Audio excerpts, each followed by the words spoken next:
The moment I realized what was happening, time seemed to slow down. There I stood at the altar, white dress catching the light streaming through stained glass windows, with the man I loved beside me, and words I'd never written projected onto the screen behind the minister. But before we jump back in, tell us where you're tuning in from.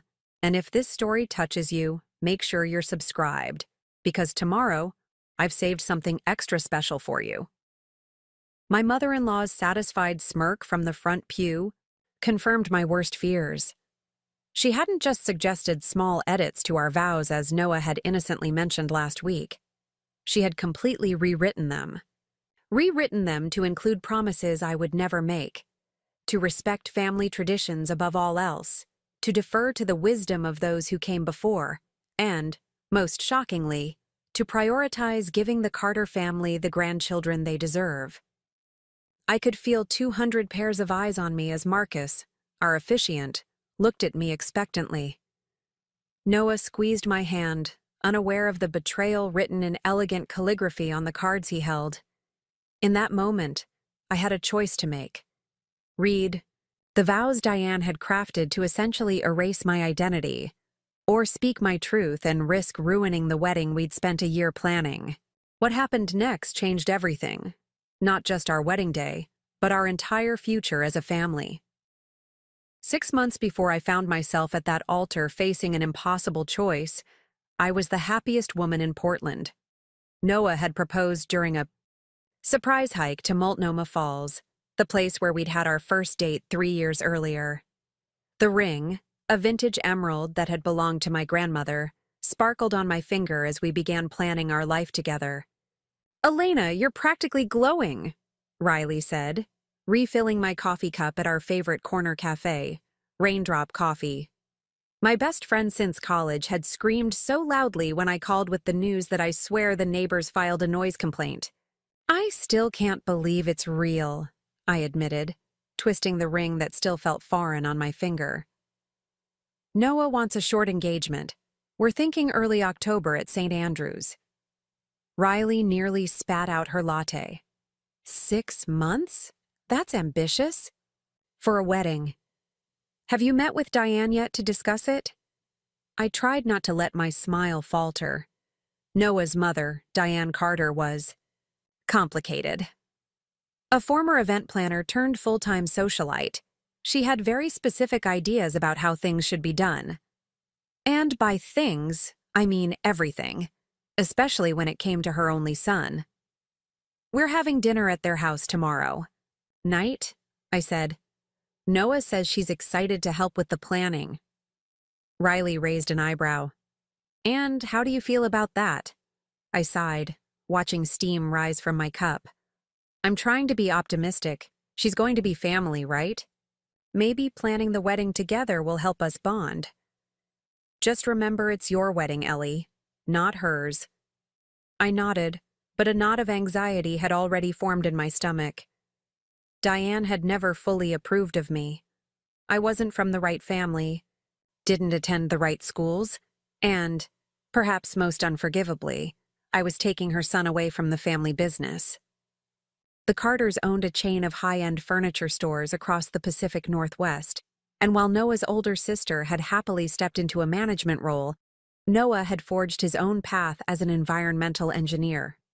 The next evening, Noah and I pulled up to the imposing colonial house where he'd grown up. The meticulously maintained garden seemed to stand at attention as we walked up the stone pathway. Noah squeezed my hand reassuringly before ringing the doorbell. "Noah, darling." Diane swung the door open, wrapping her son in an embrace that seemed to deliberately exclude me. Her pearl earrings caught the light as she turned to me with a practiced smile. "Elena, how lovely." William Carter, Noah's father, greeted us, more warmly. A tall man with Noah's kind eyes and easy smile, he pulled me into a hug. "Welcome to the family officially," he said, leading us into the formal dining room where a table had been set with the family's finest china. Dinner began pleasantly enough, with William asking about my latest children's book illustrations, and Noah discussing a restoration project. At work. But it wasn't long before Diane shifted the conversation. "So, about the wedding," she said, delicately patting her lips with a napkin. "I've taken the liberty of putting together some preliminary ideas."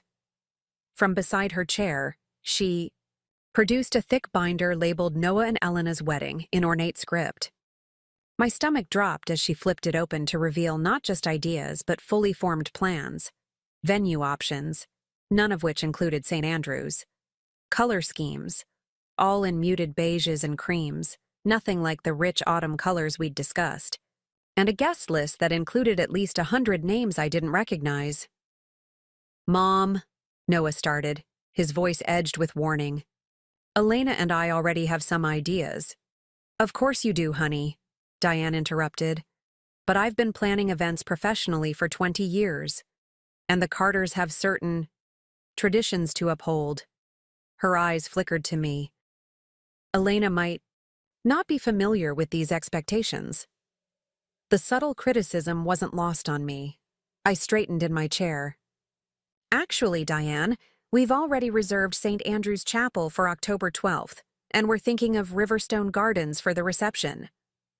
Diane's smile remained fixed, but her eyes hardened. "St. Andrew's is so common these days. The Peyton Wilson wedding was just held there last month.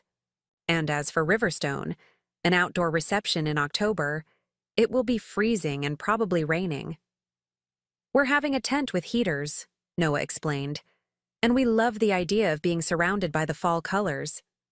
"Well," Diane said, closing, her binder with a snap that felt like punctuation to her disapproval, "I can see you two have given this some thought. Though I do hope you'll consider some of our family's wishes. After all, the Carters have certain connections and obligations in this community." William cleared his throat. "What Diane means is that we want to support whatever makes you both happy." The look Diane shot her husband could have frozen the Pacific. I felt Noah's hand find mine under the table as an uncomfortable silence descended. "You know," I said, trying to extend an olive branch, "we would really value your help with the invitations, Diane. Noah mentioned you have a wonderful eye for stationery." But it was a small concession, but Diane visibly softened. "I do know the best calligrapher in the Northwest, and Crane & Co.'s paper stock is exceptional."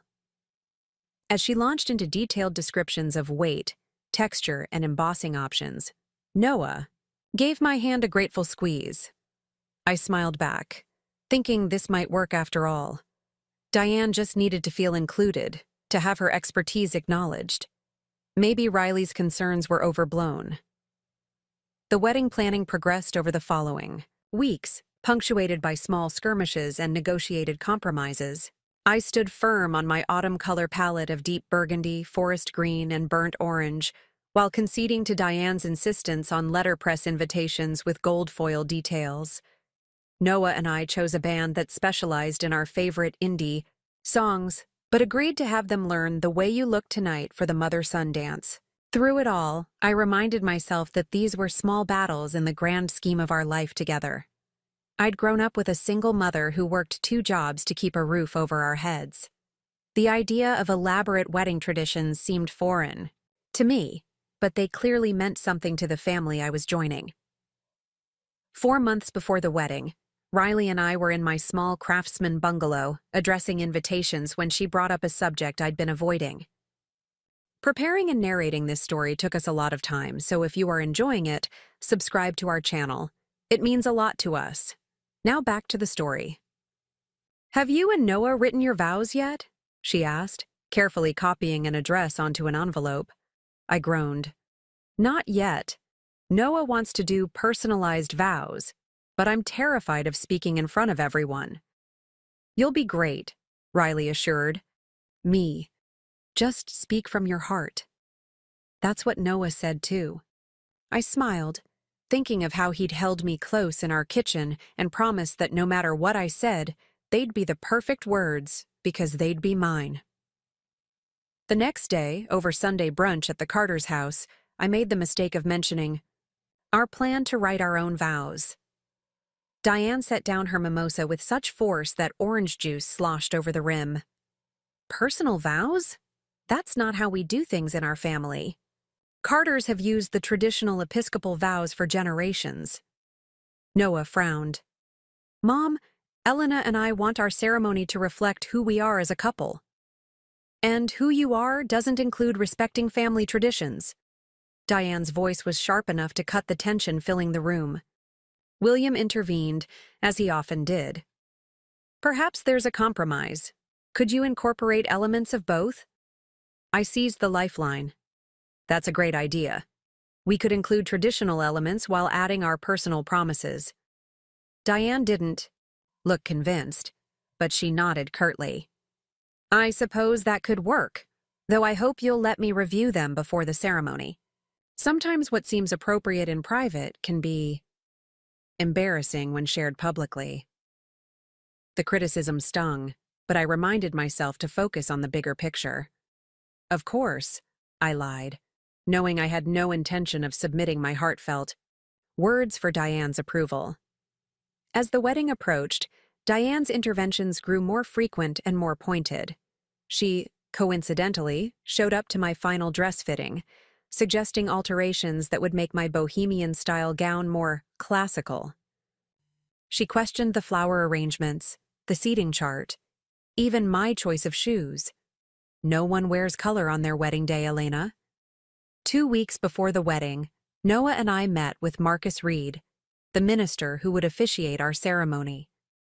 A kind man with salt and pepper hair and infectious enthusiasm, Marcus had worked with us to craft a ceremony that honored tradition while allowing for personal touches.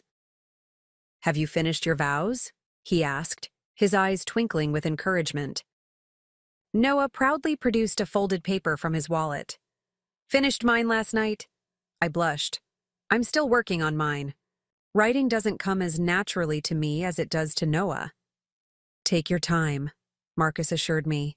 The most meaningful vows are those that truly reflect your commitment. On the way home, Noah's phone rang. He glanced at the screen and sighed. It's Mom. Again. I could hear Diane's voice through the speaker as Noah answered.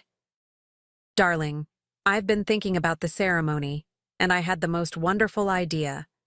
Why don't I help Elena with her vows? I know she's been struggling. My head whipped toward Noah so fast I nearly gave myself whiplash. How did she know that? That's thoughtful, Mom, but Elena wants to write them herself, Noah replied carefully. I understand, but time is running out. Maybe I could just suggest a framework or review what she has so far. We want everything to be perfect, don't we? The way she said perfect made it clear that my idea of perfect and hers were very different things. I'll talk to Elena and get back to you, Noah said eventually, ending the call with a promise to come by for dinner later that week. The silence in the car was heavy as we pulled into our driveway. You don't have to show her your vows, Noah said finally. I know how personal they are. I stared at our little house, with its crooked porch swing and the wildflower garden I'd planted in defiance of the manicured lawns of my future in-laws. It's not just about the vows, Noah. It's about everything. Your mother has been trying to control every aspect of our wedding, of our life together. Noah ran a hand through his hair, a gesture I'd come to recognize as a sign of his inner conflict. She means well. She has trouble letting go. Does she mean well? Or does she want to shape our wedding, our marriage, into what she thinks it should be, regardless of what we want? He didn't have an answer for that.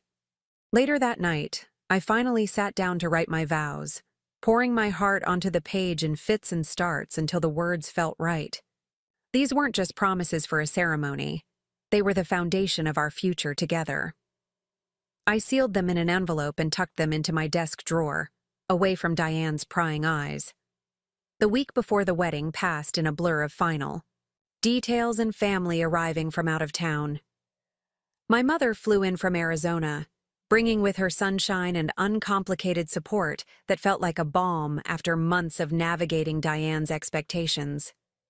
Riley and my cousin Grace, who had offered to handle the ceremony programs as her wedding gift to us, kept me laughing through the rehearsal dinner, despite Diane's thinly veiled criticisms. Such a unique approach to the seating chart, Elena. Most brides would have separated the divorced couples, but I suppose this works too. The night before our wedding, Noah called from his parents' house, where tradition dictated he stay. "Just one more sleep until you're Mrs. Carter," he said, his voice warm with anticipation. "Actually, I've been meaning to talk to you about that," I replied. "I'm thinking of keeping my name. Or maybe we could hyphenate. Mitchell Carter has a nice ring to it." The silence on the other end was brief but noticeable. "Mom mentioned you might be considering that." I sat up straighter. "Your mother and I haven't discussed my name at all." "Oh." Noah sounded confused. "She said something about you being modern about traditions. I just assumed." A chill ran through me. "Noah, when exactly did your mom bring this up?" Last week, when she was helping me finalize some paperwork for the honeymoon. She mentioned seeing something you wrote with both our last names. I hadn't written anything with a hyphenated name yet. I'd only discussed the possibility with Riley over texts I'd sent from my phone, which had mysteriously disappeared for several hours last weekend when we were all at the Carters for a pre-wedding family barbecue. "Noah," I said slowly, "I think your mother might have looked through my phone." He laughed, but it sounded forced. "That's crazy, Ellie. Why would she do that?" But we both knew why. Information was control, and Diane Carter needed to be in control. I changed the subject, not wanting our last conversation before becoming husband and wife to be about his mother's boundary issues. But as I tried to sleep that night, I couldn't shake the feeling that something was wrong, that there was more happening behind the scenes than I realized. The morning of our wedding dawned with the kind of golden October light that photographers dream about. Riley arrived at the Hawthorne Hotel suite with champagne and pastries, followed by my mother and the other bridesmaids. As my hair was styled into loose waves with small burgundy flowers woven throughout, I tried to push aside my worries and focus on the joy of the day. "You look absolutely radiant," my mother said, tears shining in her eyes as I slipped into my dress. The ivory silk fell in soft folds around me, the delicate lace overlay catching the light. "Let me get a picture for Noah," Riley said, raising her phone. "No," I blurted more sharply than I intended. "I mean, I want him to see it for the first time when I walk down the aisle." Riley raised an eyebrow but put her phone away. I couldn't explain my sudden paranoia, how I feared any image sent might somehow find its way to Diane, who might find some flaw to point out or change to suggest even now, hours before the ceremony. At St. Andrew's, the historic stone church was transformed with arrangements of deep red dahlias, burnt orange roses, and greenery that echoed the autumn leaves outside. Through the partially open chapel doors, I could see guests arriving, including Diane in a cream-colored suit that was almost white, a choice that hadn't escaped my notice. Grace hurried over to me in the small antechamber where we were waiting. "Elena, did you approve the final program design? I just saw them and they look different from what we discussed." My stomach dropped. "What do you mean, different?" Grace handed me one of the ceremony programs, elegantly designed with a golden leaf motif on thick cream paper. At first glance, it looked beautiful. But as I scanned the order of service, my blood ran cold. Under Exchange of Vows, it specifically mentioned traditional Episcopal vows rather than the personal exchange of promises we had planned. "There must be some mistake," I said, flipping through the program. "Did the printer mix up our order with someone else's?" Grace shook her head. "I asked the usher. He said Mrs. Carter delivered these herself this morning. Said there had been a last-minute change." Riley, who had been listening, cursed under her breath. "That woman doesn't quit, does she?" I closed my eyes, trying to center myself. Doesn't matter. Marcus knows we're doing personal vows. The program is just a piece of paper. But a small voice inside wondered what else Diane might have changed without telling us. I didn't have to wait long to find out. As our guests were seated and the string quartet played the processional music, Zoe, our wedding planner, approached with an apologetic expression. "Elena, I'm so sorry, but Reverend Marcus just told me there's been a change to the ceremony structure. Apparently, Mrs. Carter spoke with him earlier and provided the finalized vows for both you and Noah. He assumed this was approved by both of you." My vision tunneled. She did what? Zoe handed me a card with elegant calligraphy, unmistakably Diane's preferred style. I scanned the words, my horror growing with each line. These weren't just traditional vows. They were vows specifically, crafted to define our marriage in Diane's terms. My promise to honor the Carter name and its legacy. To embrace the guidance of family in all decisions. And most disturbingly, to welcome new life according to family expectations. I looked up at Zoe, then at Riley and my mother, who were watching with growing concern. "Did Noah see these?" I asked, my voice barely above a whisper. Zoe shook her head. "I don't think so. Mrs. Carter said she was helping finalize everything for both of you as a surprise." The string quartet transitioned to a new piece, signaling that the ceremony was about to begin. In moments, the bridesmaids would start their procession down the aisle. After them, I would walk toward Noah, toward a ceremony that had been hijacked without my knowledge. "I need a minute," I managed to say, ducking into a small side room used for storage. My mind raced with impossible choices. I could go through with the ceremony, reading vows that betrayed everything I believed about our partnership. I could cause a scene, confronting Diane in front of 200 guests. Or I could run, leave the church and Noah standing at the altar. None of these options felt right. This was supposed to be our day, mine and Noah's, not a performance orchestrated by his mother. A soft knock at the door interrupted my spiraling thoughts. "Elena?" It was my mother. "Honey, it's time." I opened the door, clutching the false vows in my shaking hand. "Mom, I don't know what to do." She took one look at my face and the card I held, and her expression hardened with determination. My mother, who had raised me alone after my father, left, who had worked impossible hours to give me opportunities, who had taught me to stand up for myself. She knew exactly what to do. "You're going to walk down that aisle," she said firmly, "and you're going to marry the man you love. But you're going to do it your way."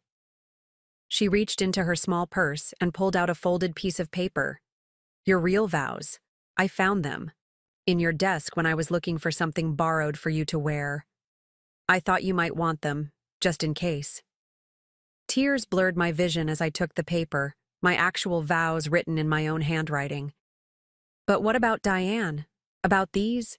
I waved the calligraphed card. My mother's smile was fierce. "Some battles you fight head-on, Elena. And some you win by simply refusing to play by someone else's rules." The music changed again. My cue was approaching.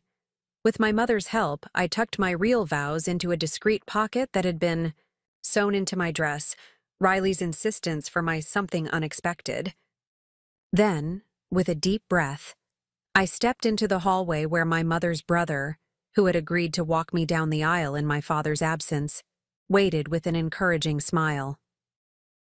As the doors to the chapel opened fully and the congregation rose to their feet, I saw Noah at the altar.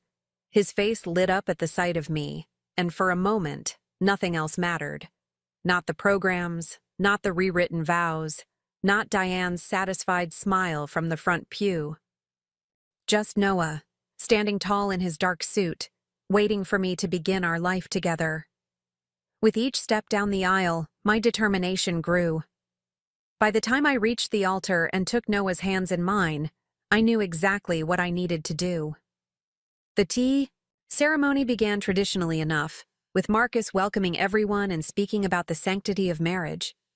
Noah and I exchanged smiles, his filled with adoration, mine with a resolve he couldn't yet understand. Then came the moment of truth. Marcus announced it was time for the exchange of vows, and gestured to the projection screen where, in elegant script, the words Diane had crafted appeared for all to see. I saw Noah's brow furrow in confusion as he glanced at the screen, then back at me. "Elena," Marcus prompted gently, "if you would begin." I took a deep breath and looked directly at Noah, ignoring the screen, the audience, and especially Diane, in the front row.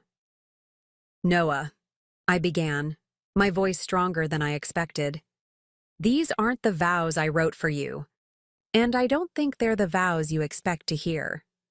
A murmur went through the congregation. From the corner of my eye, I saw Diane stiffen. "Someone took it upon themselves to rewrite our promises without our knowledge or consent," I continued. "To insert their vision of our future into our most sacred moment." I pulled the folded paper from my hidden pocket. "These are my real vows, the promises I wrote from my heart, and these are the only ones I will make today." A gasp came from the front pew, but I kept my eyes fixed on Noah, whose expression had shifted from confusion to understanding, and then to something that looked remarkably like pride. "Noah Carter," I said, unfolding my paper with steady hands, "I vow to build a life with you based on mutual respect and equal partnership. I promise to support your dreams as fiercely as my own, to challenge you when you need challenging, and to stand beside you when you need strength." I could hear movement in the congregation but didn't break my focus. "I promise to create with you a home that is a sanctuary for both of us, where both our voices are heard, where both our needs matter. I vow to face life's joys and sorrows as your true partner, not as an extension of you or your family, but as myself, bringing all that I am to our shared journey." My voice grew firmer. "I do not promise to obey without question. I do not promise to defer my judgment to others.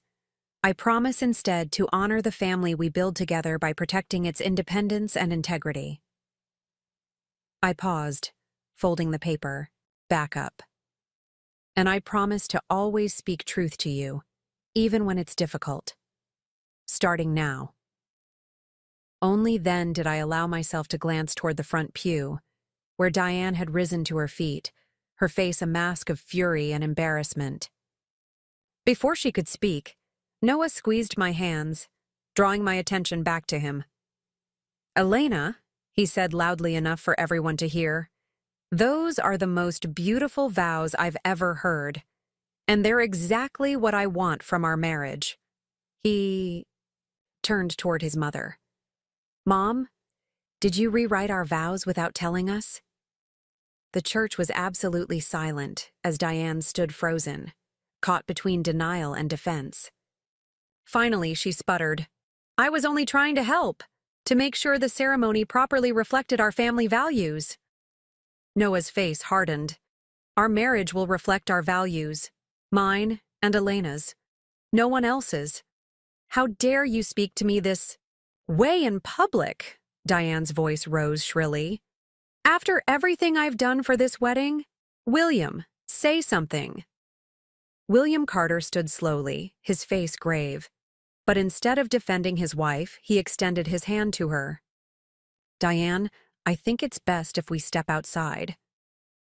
I will not be humiliated like this." She looked around wildly, seeking allies but finding none. "This girl has turned you against your own mother." Noah's voice was quiet but firm. "No, Mom.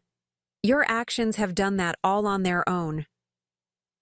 The silence that followed was deafening. Then, with a strangled sound of outrage, Diane grabbed her purse and stormed down the aisle toward the exit, her heels clicking against the stone floor like exclamation points. William followed more slowly, pausing only to mouth, "I'm sorry," toward Noah and me before he disappeared through the heavy wooden doors. For a moment, no one moved. Then Marcus cleared his throat. "Perhaps we should continue?" he suggested gently. Noah turned to face me fully, his eyes shining with a mixture of apology and admiration. "My turn," he said, pulling out his own handwritten vows. "And these are definitely mine. I didn't show them to anyone." The congregation chuckled, breaking the tension, and our ceremony continued. Noah's vows matched mine in sincerity and partnership, and when we were finally pronounced husband and wife, the applause that filled the historic chapel felt like more than just celebration. It felt like vindication. As we walked back down the aisle together, hand in hand as equals, I caught sight of my mother and Riley in the front row, both wiping away tears and beaming with pride. Behind them, dozens of faces showed support, respect, and even a little awe. Outside the church, there was no sign of Diane, though William waited awkwardly by the steps. "I'm so sorry," he said, embracing his son. "I had no idea she had gone this far." Noah nodded stiffly. "We can talk about it later, Dad. Today is about celebrating." And celebrate we did. Our reception at Riverstone Gardens was everything we had dreamed, filled with laughter, dancing, and autumn beauty.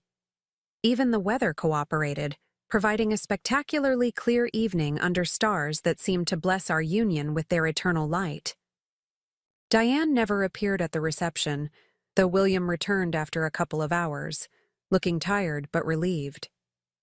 "She's gone home," he told us quietly during a brief, private moment. "She needs time to process what happened, what she did." I nodded, feeling a strange mixture of vindication and regret. I hadn't wanted to publicly embarrass my new mother-in-law, but I couldn't allow her to dictate the terms of our marriage from its very beginning.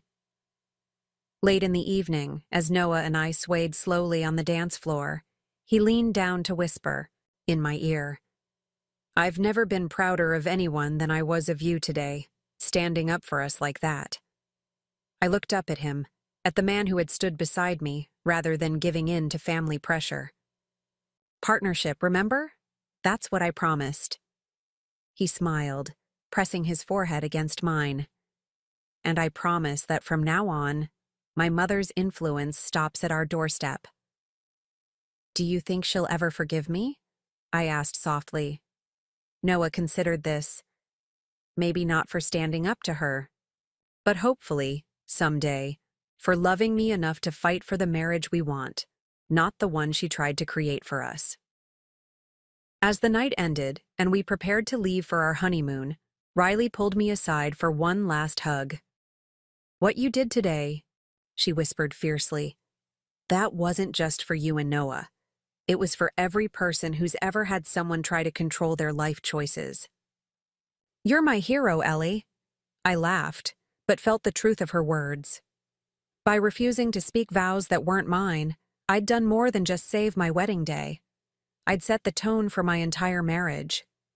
I'd shown Diane, Noah, and perhaps most importantly, myself, that our relationship would be built on honesty and equality, not manipulation and control.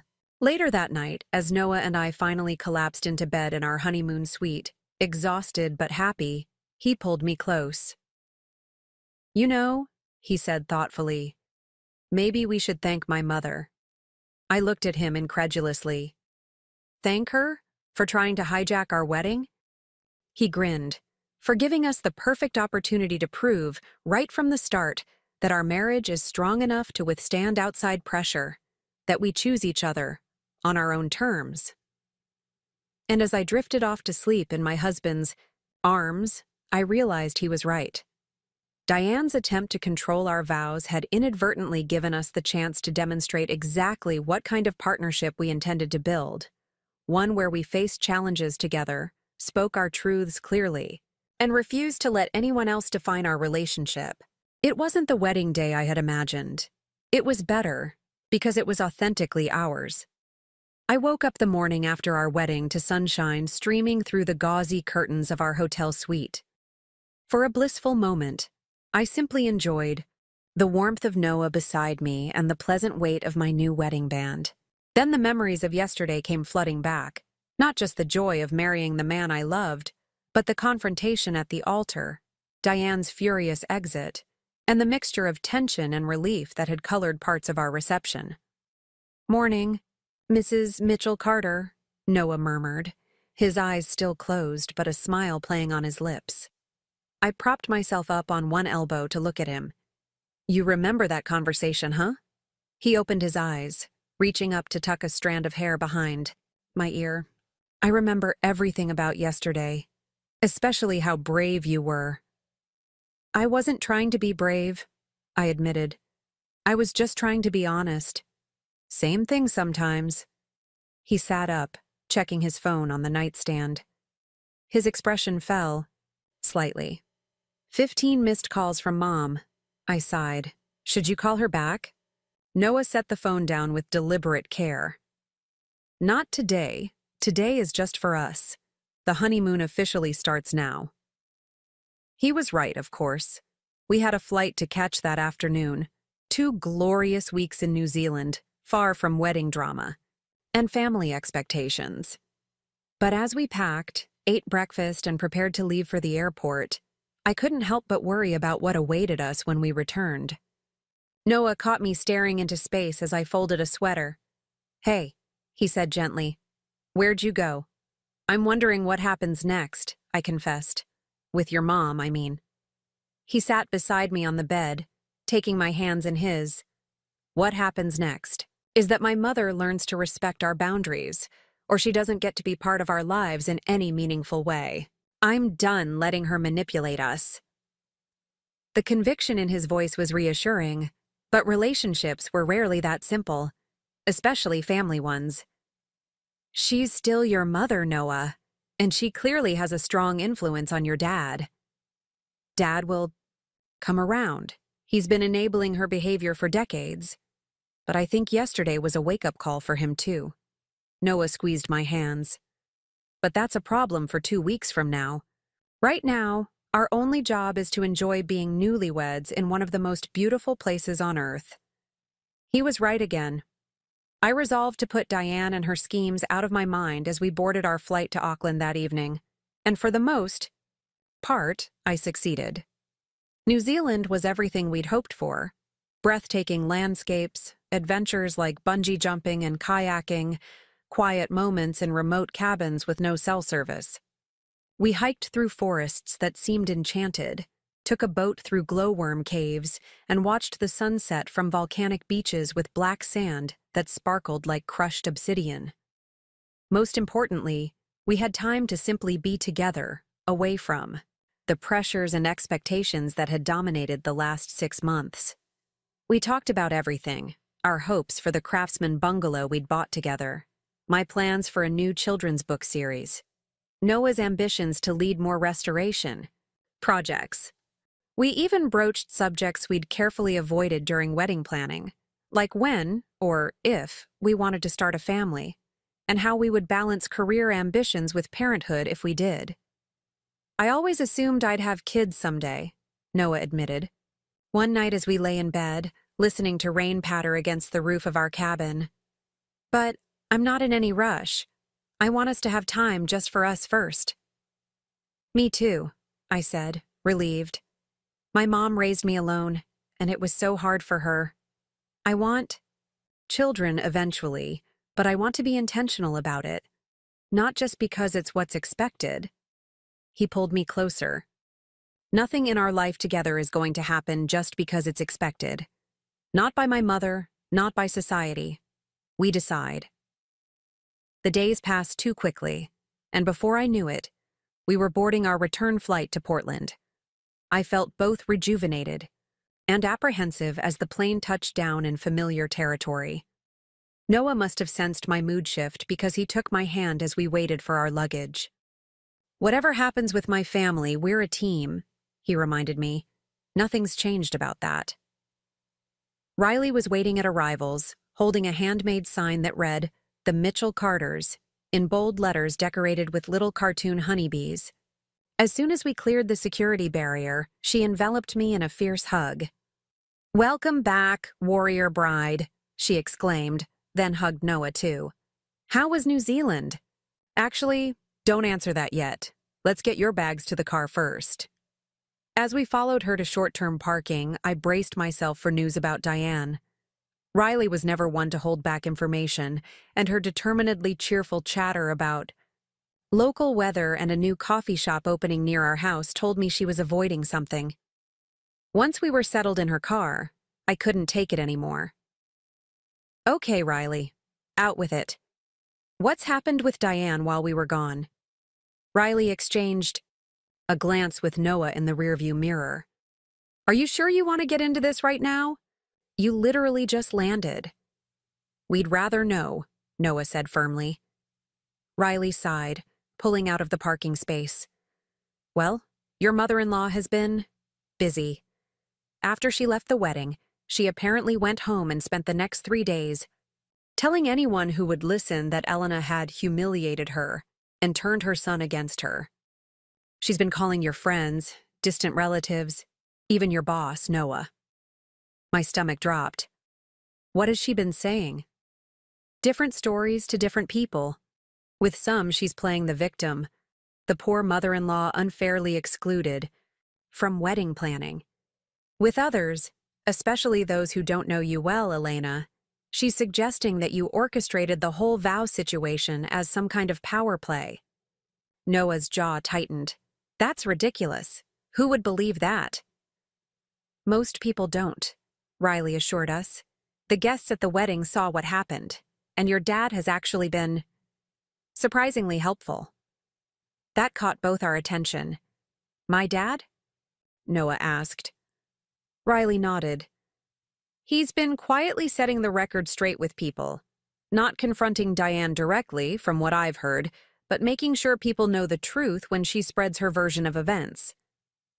I thought about William Carter, with his kind eyes so like Noah's, who had always seemed content to remain in his wife's shadow. That's unexpected.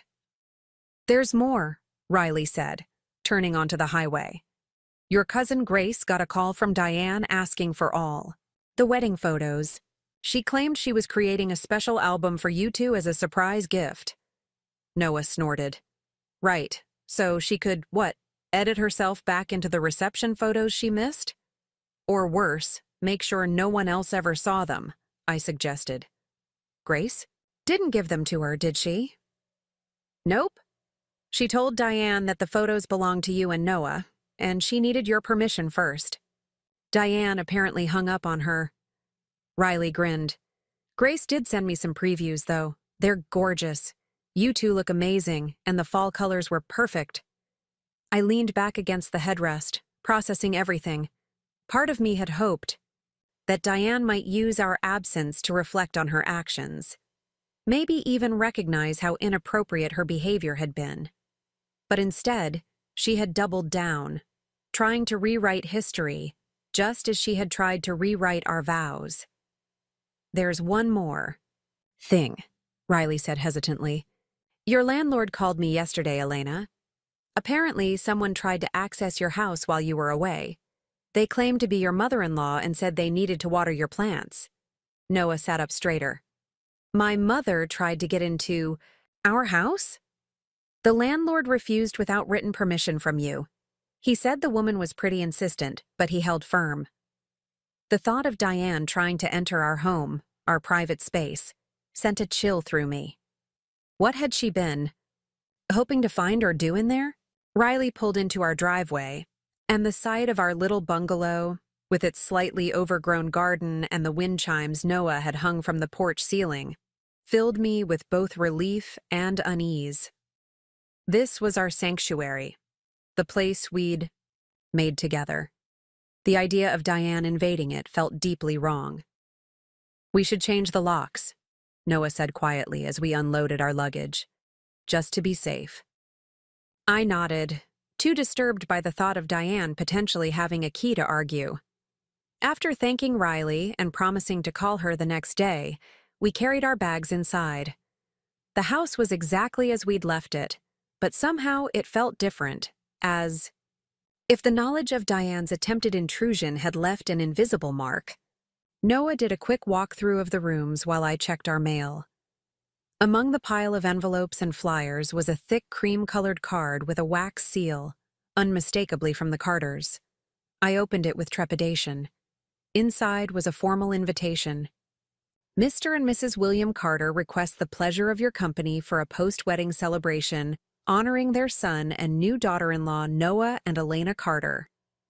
The date was set for the following Saturday, just 5 days away. At the bottom, in elegant handwriting that I recognized as William's, not Diane's, was a personal note. We would very much like to honor your marriage in the proper way. Please come. William. Noah returned from checking the house and saw the invitation in my hands. What's that? I handed it to him wordlessly. He read it, his expression darkening. Unbelievable.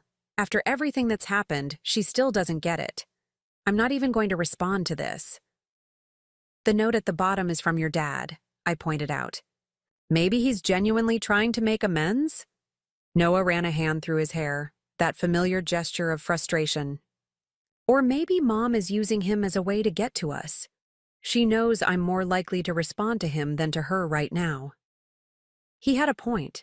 William had always been the buffer between Diane's demanding nature and the rest of the world. But I also remembered his face at the wedding, the quiet apology, the way he'd followed Diane out of the church with slumped shoulders that spoke of decades of similar exits. What if we go, but on our terms, I suggested. We can set clear boundaries beforehand. Noah looked skeptical.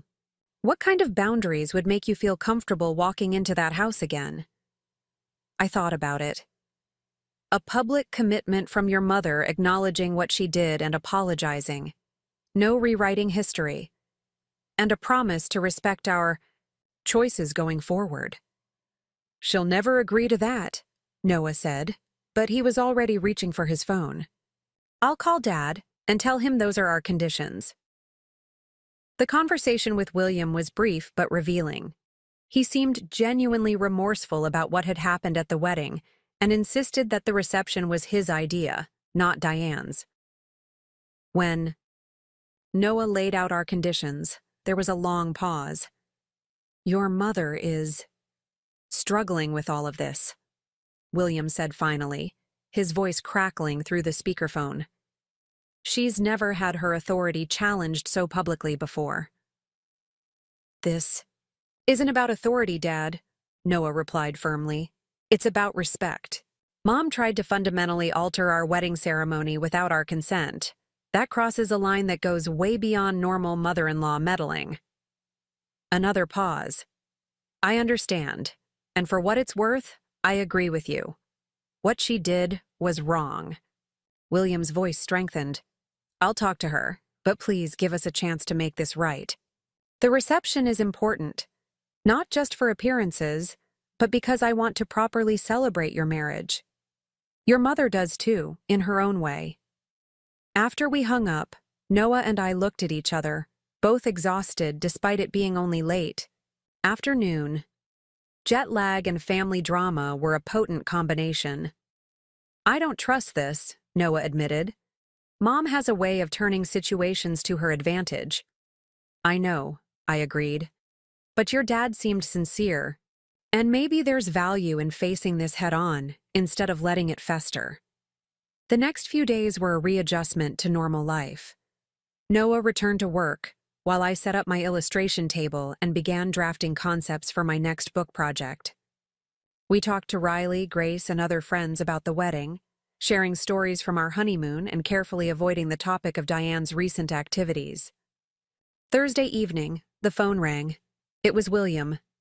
Elena, he said, sounding tired but determined. I wondered if you might be willing to meet me for coffee tomorrow, just the two of us.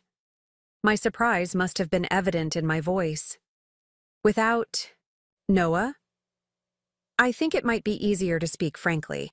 And there are some things I'd like to share with you, about Diane, about our family, things that might help you understand what's happening now. I agreed to meet him at a cafe downtown the next morning. When I told Noah about the invitation, he looked concerned. You don't have to do this alone, he said. I can come with you. I shook my head. I think your dad is right. We might speak more freely one-on-one. And honestly, I'm curious about what he has to say. The next morning, I arrived at the cafe 10 minutes early, but William was already there, sitting at a corner table with 2 cups of coffee. I remembered you take it with just a splash of cream, he said, pushing 1 cup toward me as I sat down. From brunch at our house that time. I was touched by the small gesture of attentiveness. It was so different from Diane's approach of trying to mold others to her preferences rather than noting theirs. Thank you for meeting me, William began after I'd taken a sip. I wanted to apologize properly for what happened at the wedding. Not just for Diane's actions, but for my inaction. I should have seen what was happening and stepped in sooner. You did step in, I reminded him. You took her out of the church when things got heated. He shook his head. Too little. Too late. I've been doing that for 40 years, managing the aftermath of Diane's episodes, instead of preventing them. The candor in his voice surprised me. Episodes? William sighed deeply. That's what I came to talk to you about. Diane isn't just controlling or difficult. There's more to it than that. He hesitated, twisting his wedding band. After Noah was born, Diane suffered from severe postpartum depression. It went undiagnosed for years because back then, people didn't talk about such things. By the time she got help, certain patterns of thinking had become entrenched. What kind of patterns? I asked gently. Fear of losing control. Catastrophic thinking. When things don't go exactly as she's planned them, she doesn't just get disappointed like most people. She experiences it as a threat to her very identity. He looked at me directly. It doesn't excuse what she did with your vows. Nothing could excuse that. But I thought you should know that her behavior comes from a place of illness, not just selfishness. I absorbed this information slowly. It cast Diane's actions in a different light. Not less wrong, but perhaps more complex than pure malice. Does Noah know about this? I asked. William shook his head. Not fully. We've never discussed it openly. In our generation, mental health wasn't something you talked about, especially with your children. But why tell me now? Because you're family now, he said simply. And because if there's any hope of having a healthy relationship with Diane, going forward, you need to understand what you're dealing with. She's been in therapy for years, but major life changes, like her only son getting married, can trigger her worst tendencies. I thought about all the controlling behaviors during our engagement, the escalating interference, culminating in the vow incident. It made a certain kind of sense now. The wedding was a perfect storm for her, William continued. Noah choosing a life so different from what she had envisioned, the ceremony not following family traditions, and then your very reasonable boundaries during planning. All of it felt like rejection to her. When she rewrote those vows, in her mind, she was fixing something broken, not violating your trust. That doesn't make it okay, I said firmly. No, it doesn't, he agreed immediately. And she needs to face the consequences of her actions. That's actually why I'm here. He reached into his jacket pocket and withdrew an envelope. This is from Diane. I asked her to write down her thoughts rather than attempt another conversation that might go off the rails. I took the envelope hesitantly. You've read it? Yes, and I've asked her therapist to help her understand why what she did was so harmful. This letter is the result of several difficult sessions. He pushed back his chair. I'll give you privacy to read it. Take as long as you need. As William went to order another coffee, I opened the envelope with a mixture of curiosity and apprehension. The paper inside was expensive stationery, but the handwriting was less controlled than I'd seen in Diane's previous notes. The letters more hurried, less perfectly formed. Dear Elena, William and Dr. Martins tell me I need to write this letter, without excuses or justifications. That is difficult for me, but I am trying. What I did with your wedding vows was wrong. I had no right to change the words you and Noah had chosen to begin your marriage. When I saw the vows you had written, which William found in the minister's office, I felt threatened by their independence. I convinced myself I was protecting Noah and our family traditions, but really, I was protecting myself from the fear of losing control and losing my son to a woman I didn't choose for him. Dr. Martins has helped me see that my actions have actually created the very situation I feared most. By trying to control your wedding, I have damaged my relationship with Noah and with you. I cannot promise to change overnight. The thought patterns I've developed over decades will take time to address, but I can promise to try. To recognize when my need for control is driving my behavior. To respect the boundaries you and Noah set, even when they make me uncomfortable. The reception we have planned is not a trap or a way to save face socially. It is a genuine attempt to honor your marriage properly and to begin making amends if possible. If you choose not to attend, I will understand. If you do come, I commit to acknowledging publicly what I did and apologizing both to you and to the guests who witnessed my behavior at the church. I hope that with time we might find a way forward as a family, not on my terms, but on terms we create together. Diane. I read the letter twice, searching for the manipulative undertones I'd come to expect from Diane's communications. But this felt different, less polished, more vulnerable. The acknowledgement of her wrongdoing was clearer than I had expected, and the promise to publicly apologize seemed significant. When William returned to the table, I carefully refolded the letter. Has she really agreed to acknowledge what she did at the reception? In front of everyone? William nodded. It was her idea, actually. After several therapy sessions, she recognized that her attempts to rewrite history were just another form of control. And you believe she's sincere? This isn't just another strategy to get what she wants? He considered the question carefully. I believe she is trying. Whether she can follow through remains to be seen. Diane's patterns run deep, and she's fighting against her own nature in many ways. He leaned forward. But I also believe that, if anyone can help her change, it's you and Noah. Your strength at the wedding, standing up for yourselves while remaining compassionate, that affected her profoundly, even though she couldn't admit it at the time. I wasn't entirely convinced, but I appreciated William's honesty. I'll talk to Noah about the reception. I can't promise we'll come, but we'll consider it. That's all I ask. William stood, checking his watch. I should get back. Diane will be wondering where I've gone. His smile was tinged with sadness. 40 years of marriage to someone with her conditions teaches you to anticipate her anxieties. As he turned to leave, I found myself asking, why have you stayed with her all this time? It can't have been easy. William paused.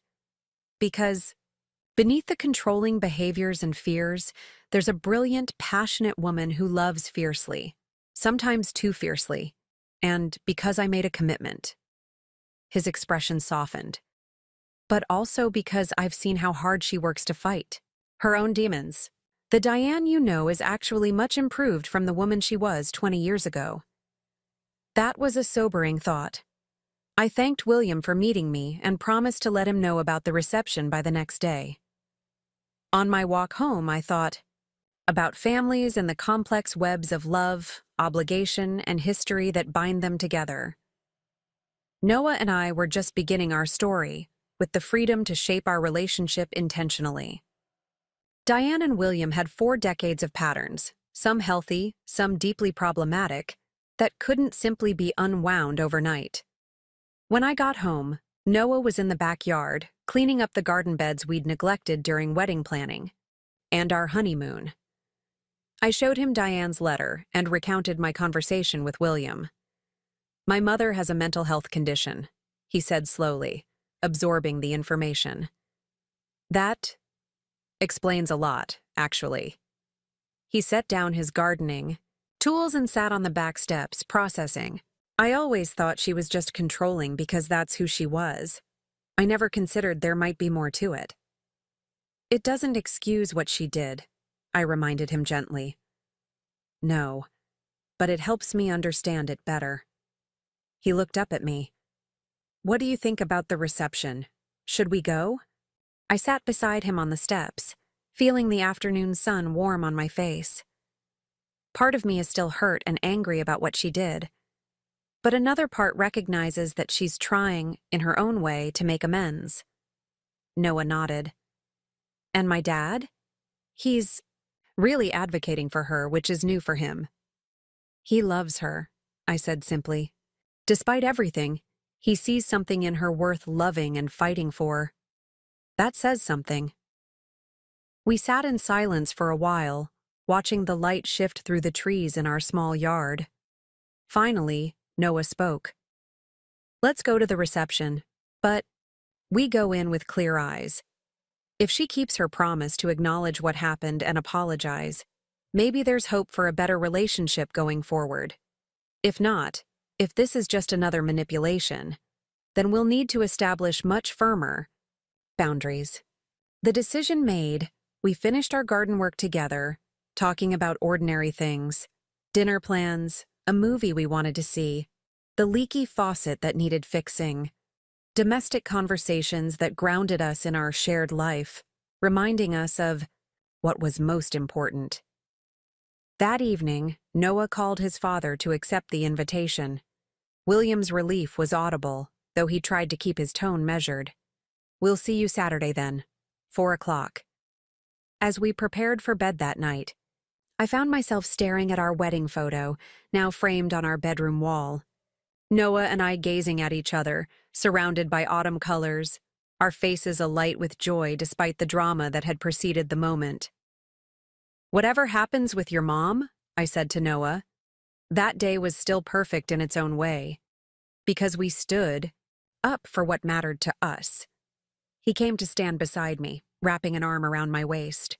And we always will. Saturday arrived crisp and clear, another beautiful October day.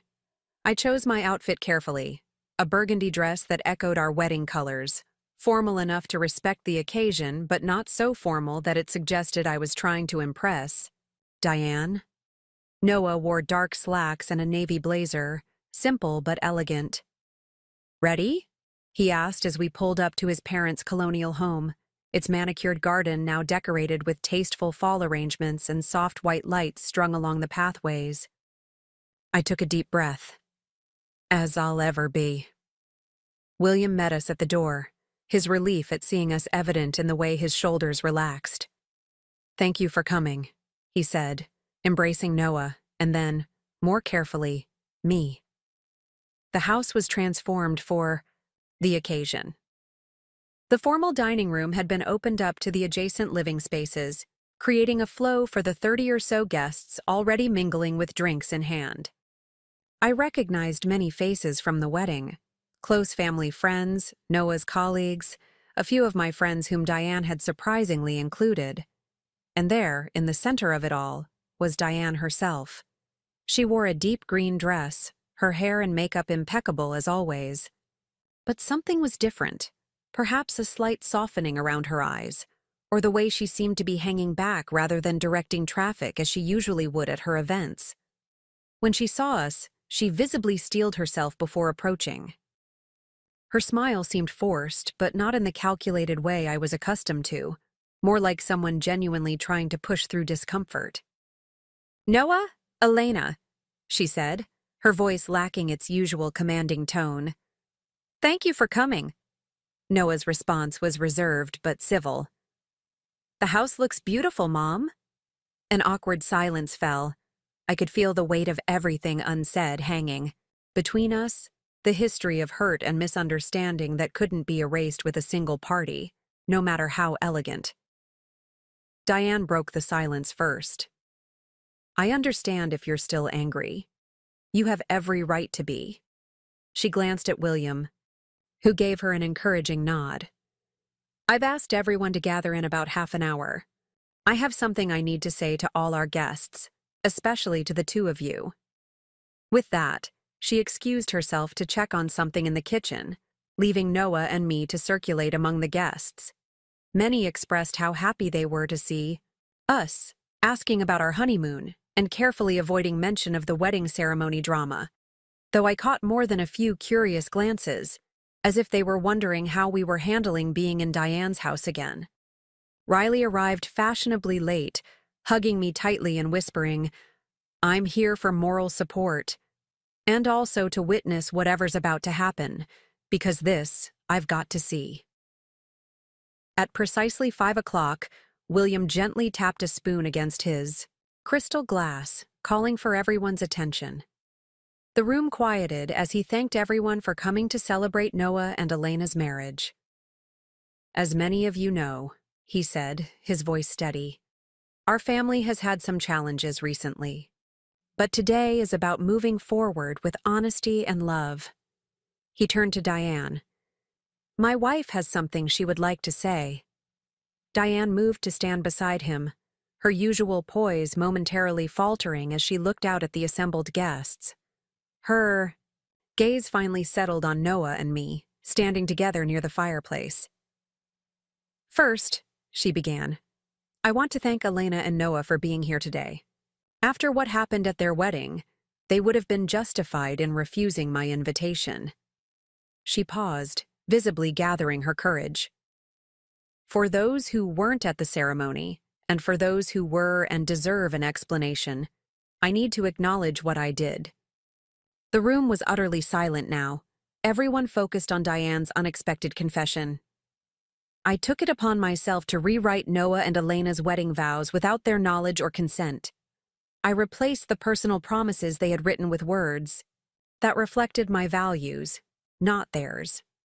In doing so, I violated their trust and attempted to impose my vision of marriage onto their most sacred moment." I felt Noah's hand tighten around mine as his mother continued. "My actions were wrong, deeply, unequivocally wrong. They came from my own fears and need for control, not from love." Her voice wavered slightly. "When Elena discovered what I had done and chose to speak her own vows instead of reading mine, she wasn't being disrespectful as I claimed at the time. She was standing up for the integrity of her marriage and her right to enter it on her own terms." Diane turned to face us directly now. "Elena, Noah, I am truly sorry. Not just for what I did that day, but for the many ways I tried to control your wedding planning and impose my vision onto your lives.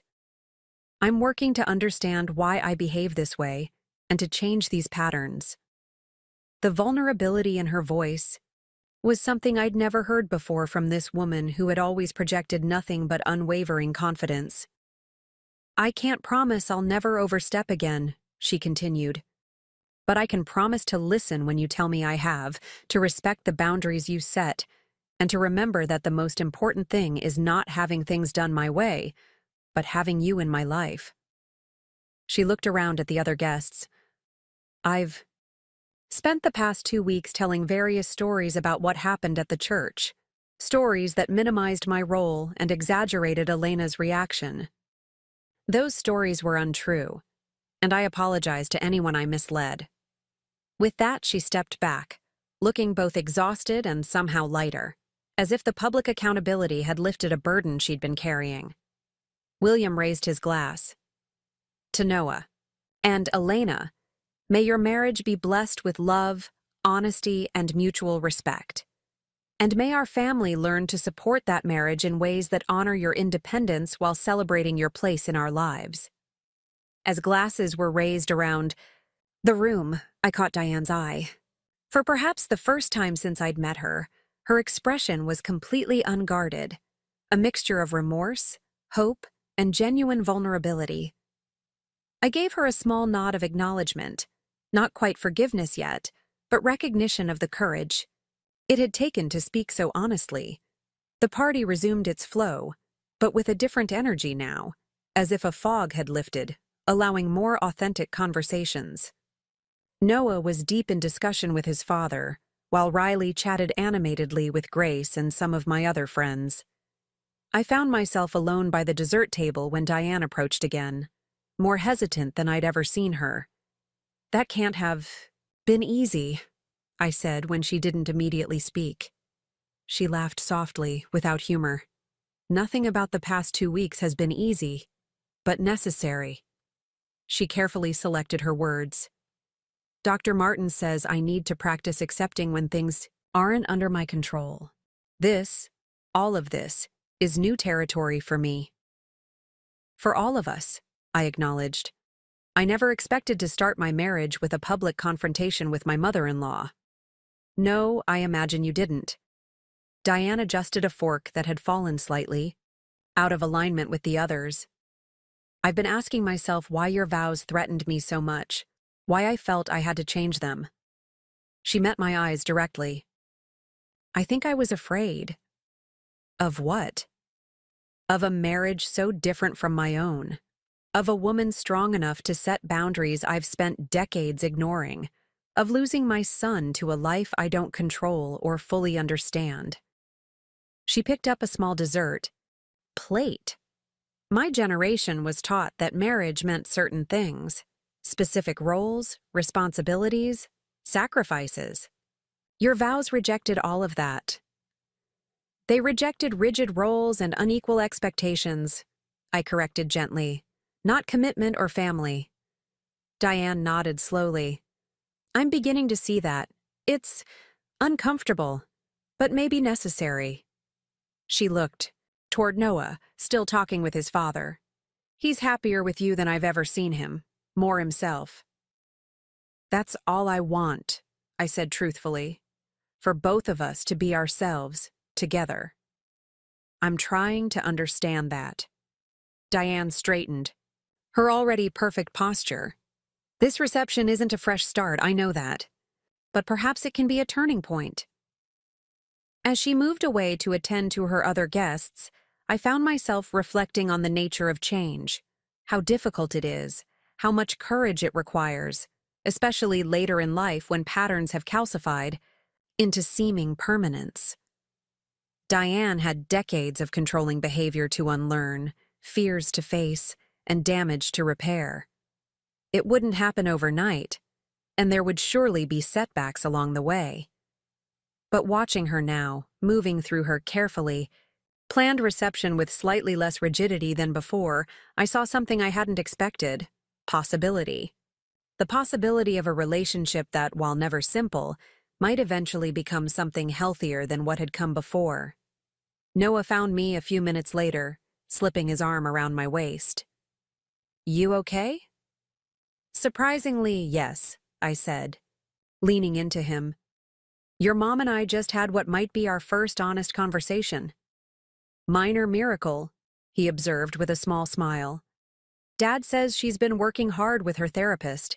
This whole thing was apparently a wake-up call for both of them." I thought about William's 40 years of managing Diane's episodes, of loving her through her struggles, of the commitment that had kept him by her side despite everything. There was wisdom there, alongside the enabling patterns he was now trying to break. "What do you think?" Noah asked. "Can we find a way forward with them?"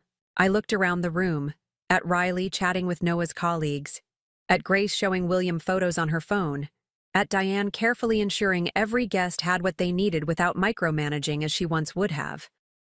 This makeshift family, with all its flaws and complexities. "I think we already are," I said. "It won't be perfect. There will be setbacks and difficult conversations. But yes, I think there's a way forward." Noah kissed my temple softly. That's all I needed to hear.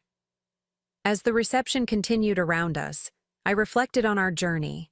So far, from that first contentious dinner with the Carters to the confrontation at the altar, to this moment of tentative reconciliation. None of it had gone according to plan, but perhaps that was the point. Our marriage had begun with a powerful statement about creating our own path, about resisting others' attempts to define us. Now came the harder part, extending that same philosophy to our relationships with family, not cutting them off when they failed us, but not compromising our core values either. finding that delicate balance between boundary and bridge. The weeks following Diane's reception marked a delicate new phase in our family dynamics. Noah and I settled into married life in our cozy bungalow, establishing routines and traditions that were uniquely ours. On Sundays, we made elaborate brunches together, trying recipes from around the world. Weeknights often found us working side by side at the dining table, Noah reviewing environmental impact reports while I sketched character designs for my children's books. We were building the partnership we had promised in our vows, day by ordinary day. Our relationship with Noah's parents evolved more cautiously. William called once a week, usually on Thursday evenings, to check in. These conversations were easy with him. He asked about our projects, shared small updates about his own life, and never pushed for more involvement than we offered. Diane's approach was more tentative. She sent carefully worded emails, rather than calling directly, sharing local news or articles she thought might interest us, but always ending with some variation of, "No need to respond if you're busy." "She's trying," Noah observed one evening after reading her latest message. "I never thought I'd see my mother this restrained." I nodded, watching over his shoulder as he composed a brief but friendly reply. "Do you think it will last?" He considered this as he hit send. "I don't know. Part of me is waiting for the other shoe to drop, for her to revert to her old patterns. But another part hopes this experience has genuinely changed something for her. For all of us," I added, thinking of how the wedding confrontation had forced us to establish boundaries early in our marriage that might otherwise have taken years to define. 3 months after our wedding, as the Pacific Northwest winter wrapped Portland in its characteristic gray drizzle, Noah received an unexpected call from his father. "Dad wants us to come to dinner tomorrow night," he said, frowning slightly, as he ended the call. He was being oddly cryptic about it. I looked up from the storyboard I was sketching. "Did he say why?" "Just that they have something important to discuss with us." Noah ran a hand through his hair. He assured me, "It's nothing bad, but it feels significant."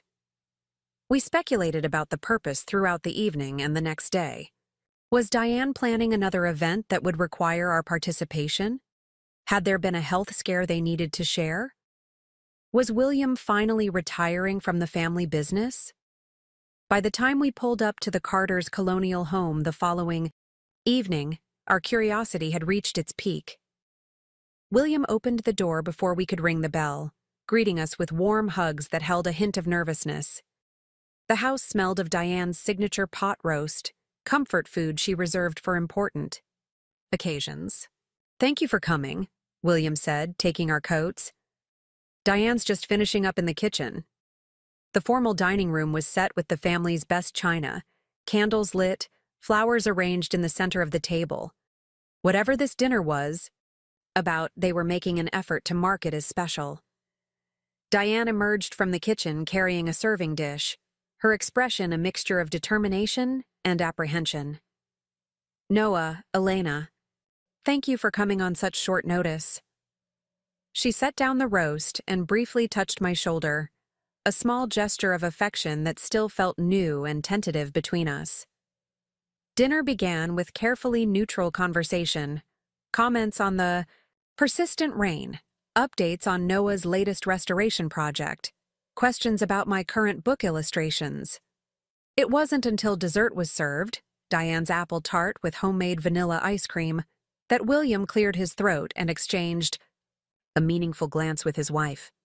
"We asked you here tonight because we've made some significant decisions," he began, folding his hands on the table. "Decisions that will affect the family and, by extension, both of you." Noah straightened in his chair. "What kind of decisions?" Diane took a deep breath. "After 42 years, I'm stepping down from active management of Carter Furnishings." The announcement hung in the air, momentous and unexpected. Diane's identity had always been inextricably linked to the family business. Even when Noah was growing up, she had run the company with an iron grip. growing it from a single storefront to a chain of high-end furniture boutiques across the Pacific Northwest. Completely stepping down? Noah asked, clearly shocked. But you've always said you'd never retire. Not retiring, Diane clarified quickly. Just repositioning. I'll remain on the board, but day-to-day operations will transfer to Amanda. Amanda was Noah's older sister, who had been groomed for leadership for years, working her way through every department of the company. Why now? I asked, watching Diane carefully. William and Diane exchanged glances again, a silent communication born of decades together. My therapist suggested it might be healthy for me to loosen my grip on some aspects of my life, Diane said with visible effort. To practice not being in control of everything. Noah set down his fork, stunned. This is because of what happened at the wedding, isn't it? Diane's composure faltered slightly.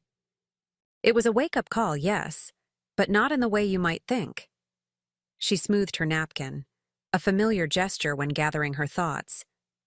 When I tried to control your wedding vows, when I saw how deeply that hurt both of you, it forced me to look at other areas where my need for control might be causing harm. The business has always been my pride, my creation, she continued. But I've been holding on so tightly that Amanda hasn't had room to truly lead, despite her title as Deputy CEO.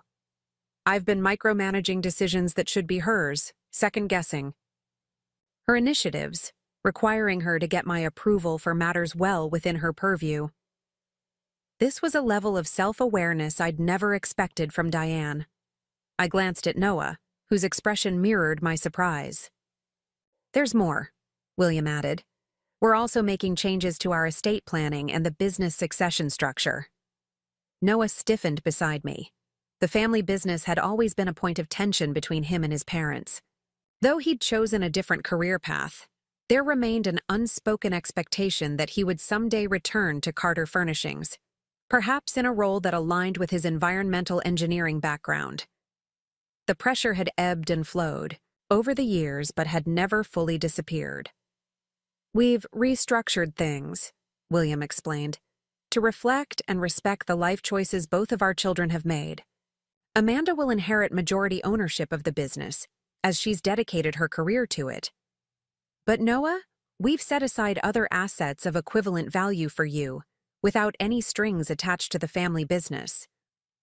No expectations that I eventually join the company? Noah asked, his voice carefully neutral. None, Diane said firmly. Your father and I have come to understand, belatedly, I admit, that true parental love means supporting your children's choices, not imposing your own vision on their lives. She looked directly at Noah. You've built a career that makes a difference in the world, one that brings you genuine fulfillment. We're proud of that, even if it took us too long to show it properly. Noah was momentarily speechless. I reached for his hand under the table, feeling the tension in his fingers gradually release. There's one more thing, William continued. We've also established a charitable foundation that will eventually be directed by both of you and Amanda, according to your individual areas of interest. Noah, we thought the environmental conservation arm might be meaningful for you to oversee.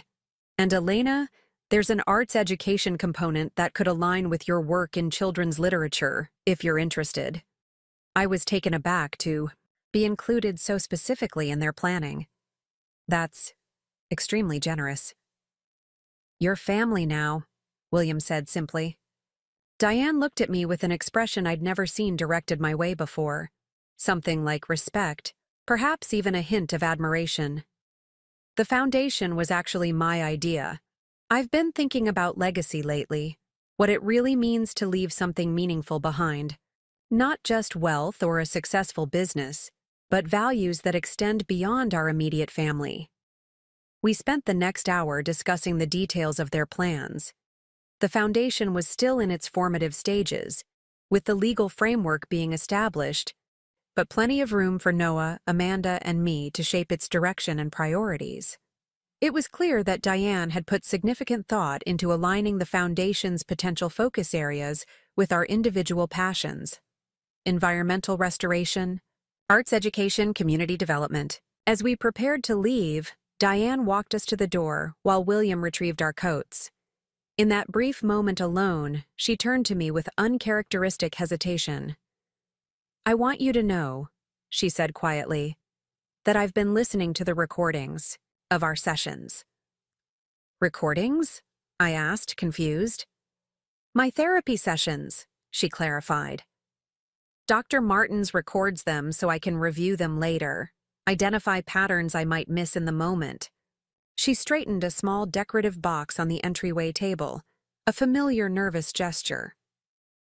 "In one session, I realized I've never actually told you that I admire your strength.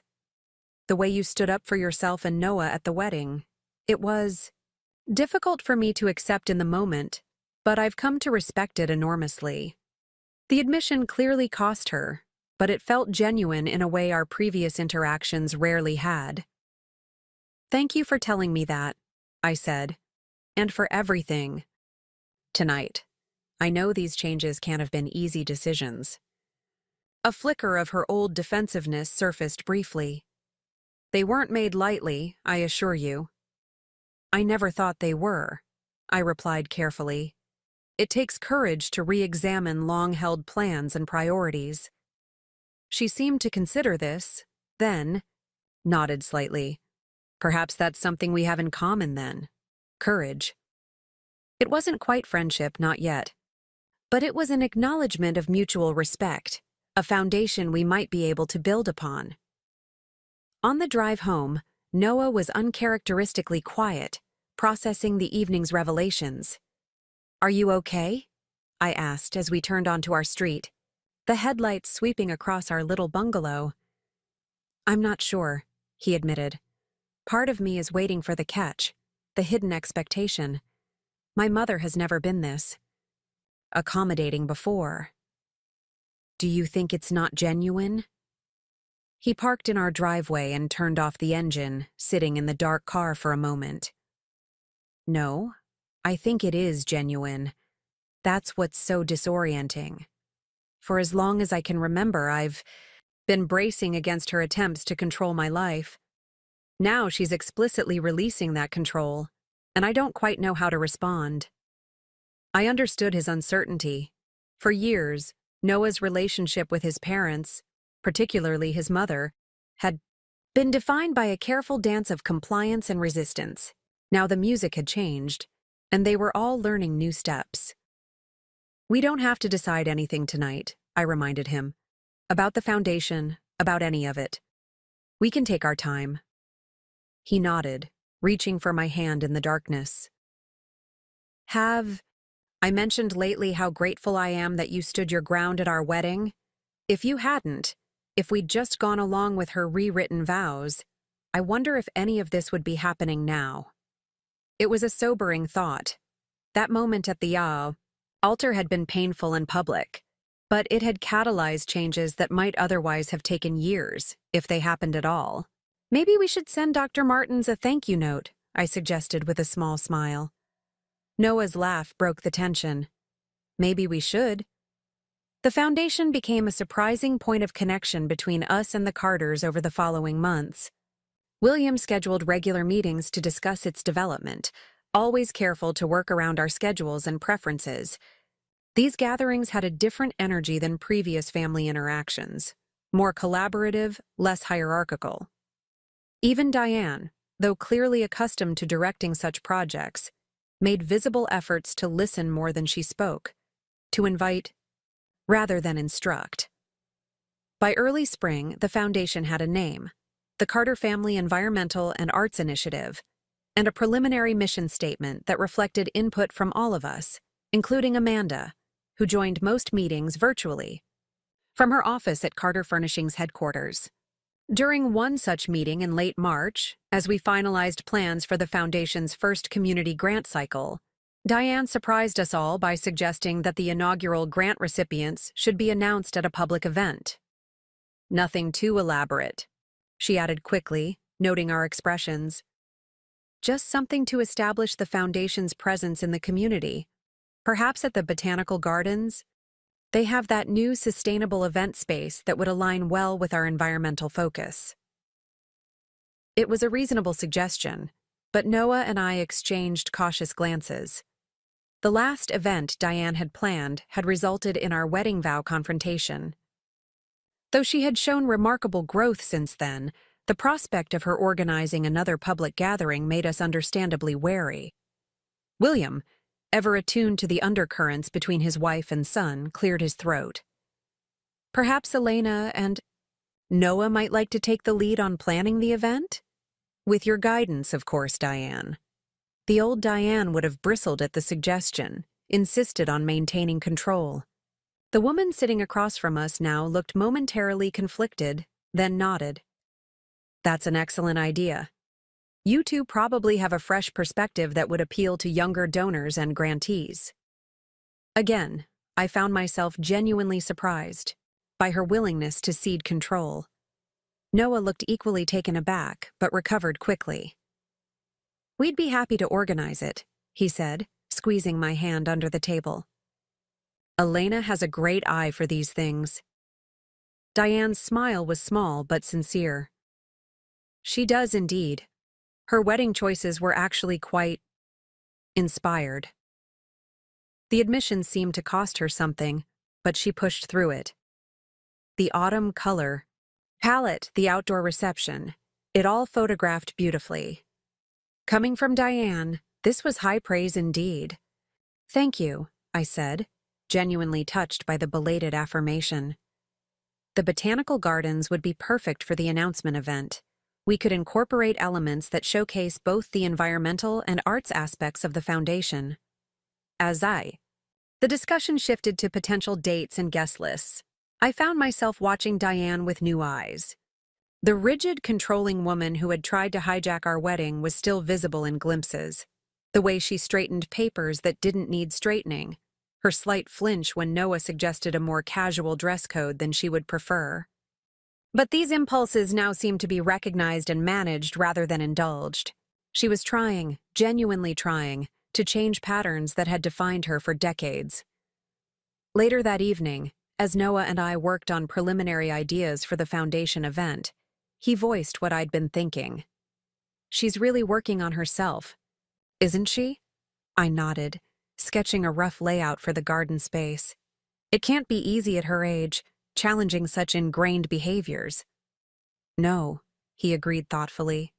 I keep thinking about what my dad said that day you met him for coffee, that the Diane we know is actually much improved from who she was 20 years ago.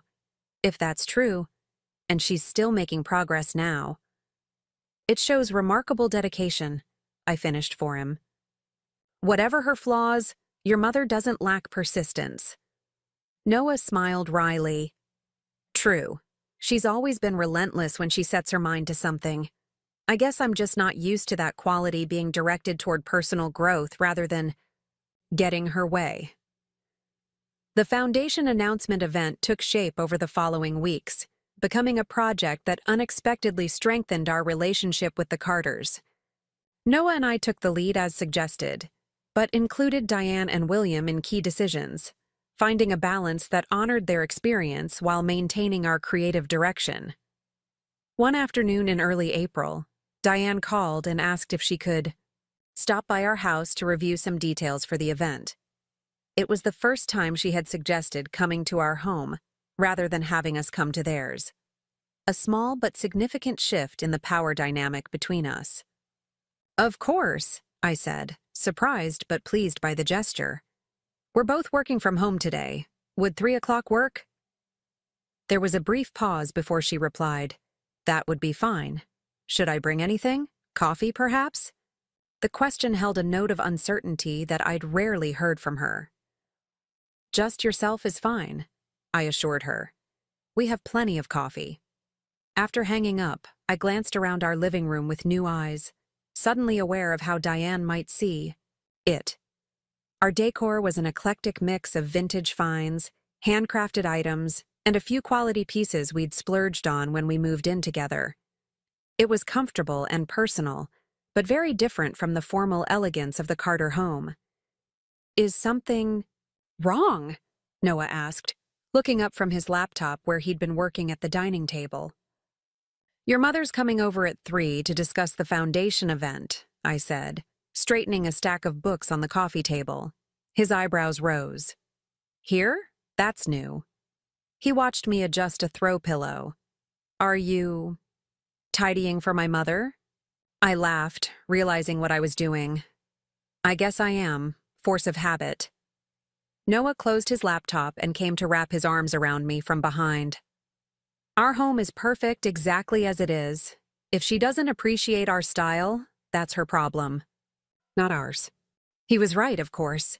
I let go of the sudden urge to make our space more Diane appropriate and returned to my illustration work until the doorbell rang promptly at 3. Diane stood on our porch holding a small gift bag despite my assurance that she didn't need to bring anything. She was dressed more casually than I'd ever seen her for a non-exercise occasion.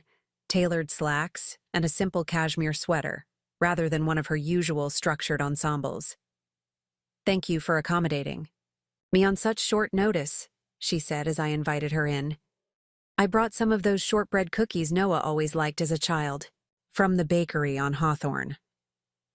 The thoughtful gesture touched me. That's so kind. Noah will be thrilled. He was just talking about those cookies last week. As she entered our living room, I watched her take in the space. The old Diane would have immediately found something to critique. The vintage reading lamp that didn't quite match the side table, the gallery wall of mismatched frames, the colorful throw rugs layered over our original hardwood floors. This Diane simply said, "What a charming home. It suits you both." Noah emerged from his home office, his surprise at seeing his mother in our living room giving way to genuine pleasure at the sight of the familiar bakery bag. Are those Herbert's shortbread? You remembered. Of course I remembered, Diane said, a hint of her old crispness returning. I'm your mother. The 3 of us settled in the living room with coffee and cookies, spreading foundation documents across the coffee table. The discussion was productive and surprisingly comfortable. Diane had brought thoughtful suggestions for the event, but presented them as options rather than directives, a subtlety that wasn't lost on either Noah or me. As we wrapped up the foundation business, Diane lingered, seeming reluctant to leave. Your garden is coming along nicely, she observed, looking through our back windows at the raised beds where early spring vegetable seedlings were just beginning to emerge. William mentioned you're growing vegetables this year. We're trying, Noah said. Elena has more of a green thumb than I do, despite my environmental background. I've always found gardening quite therapeutic, Diane said, surprising us both. In my younger days, before the business took over everything, I had quite an extensive herb garden. This was a side of Diane neither of us had seen before, a glimpse of the woman she might have been if ambition and control hadn't become her defining characteristics. Would you like to see what we've planted? I offered impulsively. Something like pleasure flickered across her face. I'd like that. Very much. The 3 of us walked through the kitchen and out the back door to our modest yard. As I showed Diane our vegetable starts and explained our composting system, she listened with genuine interest, occasionally offering knowledgeable suggestions about companion planting and natural pest deterrents. You know, she said, kneeling carefully to examine a row of emerging pea shoots. If you're interested, I have some heritage tomato seedlings that would do well in this corner bed. They're from seeds I've been saving for years. The offer was unexpected, a sharing of something personal, a potential collaboration that had nothing to do with social appearances or family obligations. We'd love that, I said, meeting Noah's surprised but approving gaze over his mother's head. Maybe you could help us plant them when they're ready. Diane stood, brushing soil from her hands with fastidious care. I'd like that. A moment of vulnerability crossed her face. It's been a long time since I've had my hands in the earth. Too long, perhaps. As she prepared to leave about an hour later, Diane paused at our front door. Thank you for this afternoon, for letting me into your home, your garden. I know our relationship has been Complicated. It's getting less complicated, Noah said, his tone gentle but honest. Day by day. Diane nodded, her usual perfect posture softening slightly. I hope so. I'm trying to understand that there are many ways to be a family, not just the way I always envisioned. After she left, Noah and I stood in our doorway watching her car disappear down the street. That was unexpected, he said finally. My mother, talking about gardening and bringing cookies. If you'd told me 6 months ago this would happen, I'd have thought you were hallucinating. I leaned against him, feeling the solid warmth of his shoulder. People can change. Even Diane Carter. Especially Diane Carter, it seems, he replied, kissing the top of my head. Once she commits to something, even personal growth, she's all in. The foundation announcement event at the Botanical Gardens was scheduled for early May, when the spring blooms would be at their peak. As the date approached, we settled into a surprisingly functional working relationship with the Carters. Diane still occasionally lapsed into her controlling tendencies, but now seemed able to catch herself, stepping back when she recognized she was overstepping. 2 days before the event, I received an unexpected email from Dr. Julia Martins, Diane's therapist. The subject line read simply, "With Diane's permission." Curious and slightly apprehensive, I opened it. Dear Elena, I am writing to you with Diane Carter's full knowledge and consent. As her therapist, I maintain strict confidentiality, but Diane has specifically asked me to share something with you that she finds difficult to express directly. In our recent sessions, Diane has been working on articulating the profound impact your actions at your wedding have had on her life and her journey toward healthier relationships. She describes that moment, when you refused to read the vows she had rewritten, as a turning point in how she understands herself and her patterns of control. While the experience was initially deeply painful for her, she has come to see it as a necessary awakening. In her words, Elena showed me a kind of courage I've never possessed. The courage to speak truth even when it's uncomfortable, even when it disrupts carefully laid plans. Diane has authorized me to tell you that your boundaries that day did not damage your relationship as she initially feared. Rather, they created the possibility for a more authentic connection based on mutual respect rather than control. She hopes that in time, she will be able to tell you this herself. For now, she wanted you to know the significant positive role you have played in her growth process. With kind regards, Dr. Julia Martins, PhD licensed clinical psychologist. I read the email twice, then called Noah over to read it as well. He stood silently for a moment after finishing, then sat heavily on the couch beside me. My mother authorized her therapist to tell you that you were right to stand up to her, he said slowly, as if testing whether the words made sense when spoken aloud. I'm not sure which is more surprising, that she recognizes it, or that she found a way to let you know. It must have been difficult for her, I said, thinking of Diane's lifelong aversion to admitting any kind of mistake or misjudgment. To acknowledge this, even through her therapist. Noah nodded, still processing. It's a huge step for her. Monumental, really. That evening, I composed a careful reply to Dr. Martins. Dear Dr. Martins, thank you for your email. I'm deeply touched that Diane wanted to share these reflections with me, and I appreciate her finding a way to do so that felt comfortable for her. Please let her know that I see and value the work she's been doing. The changes in our family dynamic over these past months have been meaningful, and I'm grateful for her efforts to build a healthier relationship with both Noah and me. I believe that difficult moments often contain opportunities for growth, if we're brave enough to face them honestly. Diane has shown remarkable courage in doing exactly that. With appreciation, Elena Mitchell Carter. I showed the response to Noah before sending it. He read it with a thoughtful expression. You really mean this, don't you? It's not just being polite. I really mean it, I confirmed. Your mother is far from perfect, and I don't expect our relationship will ever be simple. But I respect how hard she's working to change lifelong patterns. That takes real courage. Noah pulled me into a tight embrace. Have I told you lately how amazing you are? I laughed against his shoulder. You might have mentioned it. Well, you are. Most people would have written my mother off after what she did at our wedding. You somehow found a way to hold her, accountable without closing the door on redemption. I thought about this as we went about our evening routine, the quiet intimacy of making dinner together, reviewing plans for the foundation event, discussing a particularly challenging illustration I was working on for my latest book. Our marriage wasn't perfect either. We had disagreements, miscommunications, occasional frustrations with each other's habits or perspectives.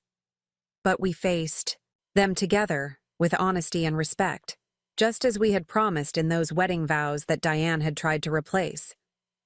Perhaps that was the most important lesson from all of this, that real love, whether between spouses or between parents and children, requires both honesty and grace. The courage to speak uncomfortable truths and the compassion to create space for growth and change. 2 days later, as we made final preparations for the foundation announcement event, I received a text from Diane. Elena, I hope this isn't an imposition, but I wondered if you might have time for coffee tomorrow morning. There's something I'd like to discuss with you before the event. Just the two of us, if that's comfortable for you. I showed the message to Noah, who raised his eyebrows but nodded encouragingly. If you're up for it, I think you should go. You don't mind? I asked, surprised by his ready agreement. He shook his head. I think it might be good for both of you. And honestly, I'm curious what she wants to discuss. I replied to Diane's text, suggesting a cafe halfway between our homes for 10 a.m. the next day. Her response came almost immediately. Perfect. Thank you, Elena. I'll see you there. That night, I lay awake longer than usual, wondering what Diane wanted to discuss. Despite all the progress we'd made, the prospect of a one-on-one conversation still made me slightly nervous. Would she have last-minute demands about the foundation event? Had she reverted to her old controlling ways when faced with the stress of a public gathering? Or was this something else entirely? The next morning was bright and clear, one of those perfect spring days that make Portland feel magical after months of gray skies and rain. I arrived at the cafe a few minutes early, choosing a table by the window where the morning sunlight created patterns of warmth and shadow across the worn wooden surface. Diane arrived precisely on time, dressed in a casual elegance that seemed to be her new standard. Silk blouse, tailored pants, subtle jewelry. She carried a small gift bag, similar to the one she'd brought to our house, but with more elaborate tissue paper peeking from the top. Thank you for meeting me, she said, setting the bag carefully on an empty chair before taking a seat across from me. I've ordered us both coffee, a mocha for you, if that's still your preference. The fact that she remembered my coffee order and had taken the initiative to order for me was simultaneously thoughtful and a tiny echo of her controlling tendencies. But I chose to focus on the thoughtfulness. That's perfect. Thank you. Our drinks arrived, and for a moment we sat in not quite comfortable silence, each waiting for the other to begin. Finally, Diane straightened her already perfect posture and met my eyes directly. I received your message from Dr. Martens. Thank you for your graciousness. I nodded, waiting for her to continue. It's still difficult for me to speak directly about certain things, she admitted, her fingers tightening slightly around her coffee cup. About mistakes I've made, about feelings that seem messy. Dr. Martens is helping with that, but it's an ongoing process. I understand, I said, and I found that I genuinely did. Whatever her flaws, Diane's struggle to change deeply ingrained patterns was worthy of respect. Tomorrow's event is important. To me, she continued. Not just for the foundation, though I believe deeply in its mission, but because it represents something I've rarely allowed in my life, a true collaboration between us, between our different perspectives and strengths. She reached for the gift bag and placed it between us on the table. I wanted to give you this before we're surrounded by people tomorrow. It's a thank you, and perhaps an amends of sorts. Curious, I opened the bag and carefully moved aside the tissue paper. Inside was a small wooden box, beautifully crafted from what looked like reclaimed wood, with my initials, EMC, inlaid in a darker wood on the lid. When I lifted the hinged top, I found it lined with deep blue velvet, and nestled inside was a vintage silver pen. It was my grandmother's, Diane explained softly. She was a writer too. Not professionally, but she kept journals her entire life. When I was a girl, I used to watch her write with this pen, recording her thoughts and observations. She told me once that writing was her way of making sense of the world, of finding truth in complexity. I lifted the pen carefully. It had a pleasant weight. The silver warmed slightly from being carried in the wooden box. Diane, this is incredibly thoughtful. Are you sure you want me to have this?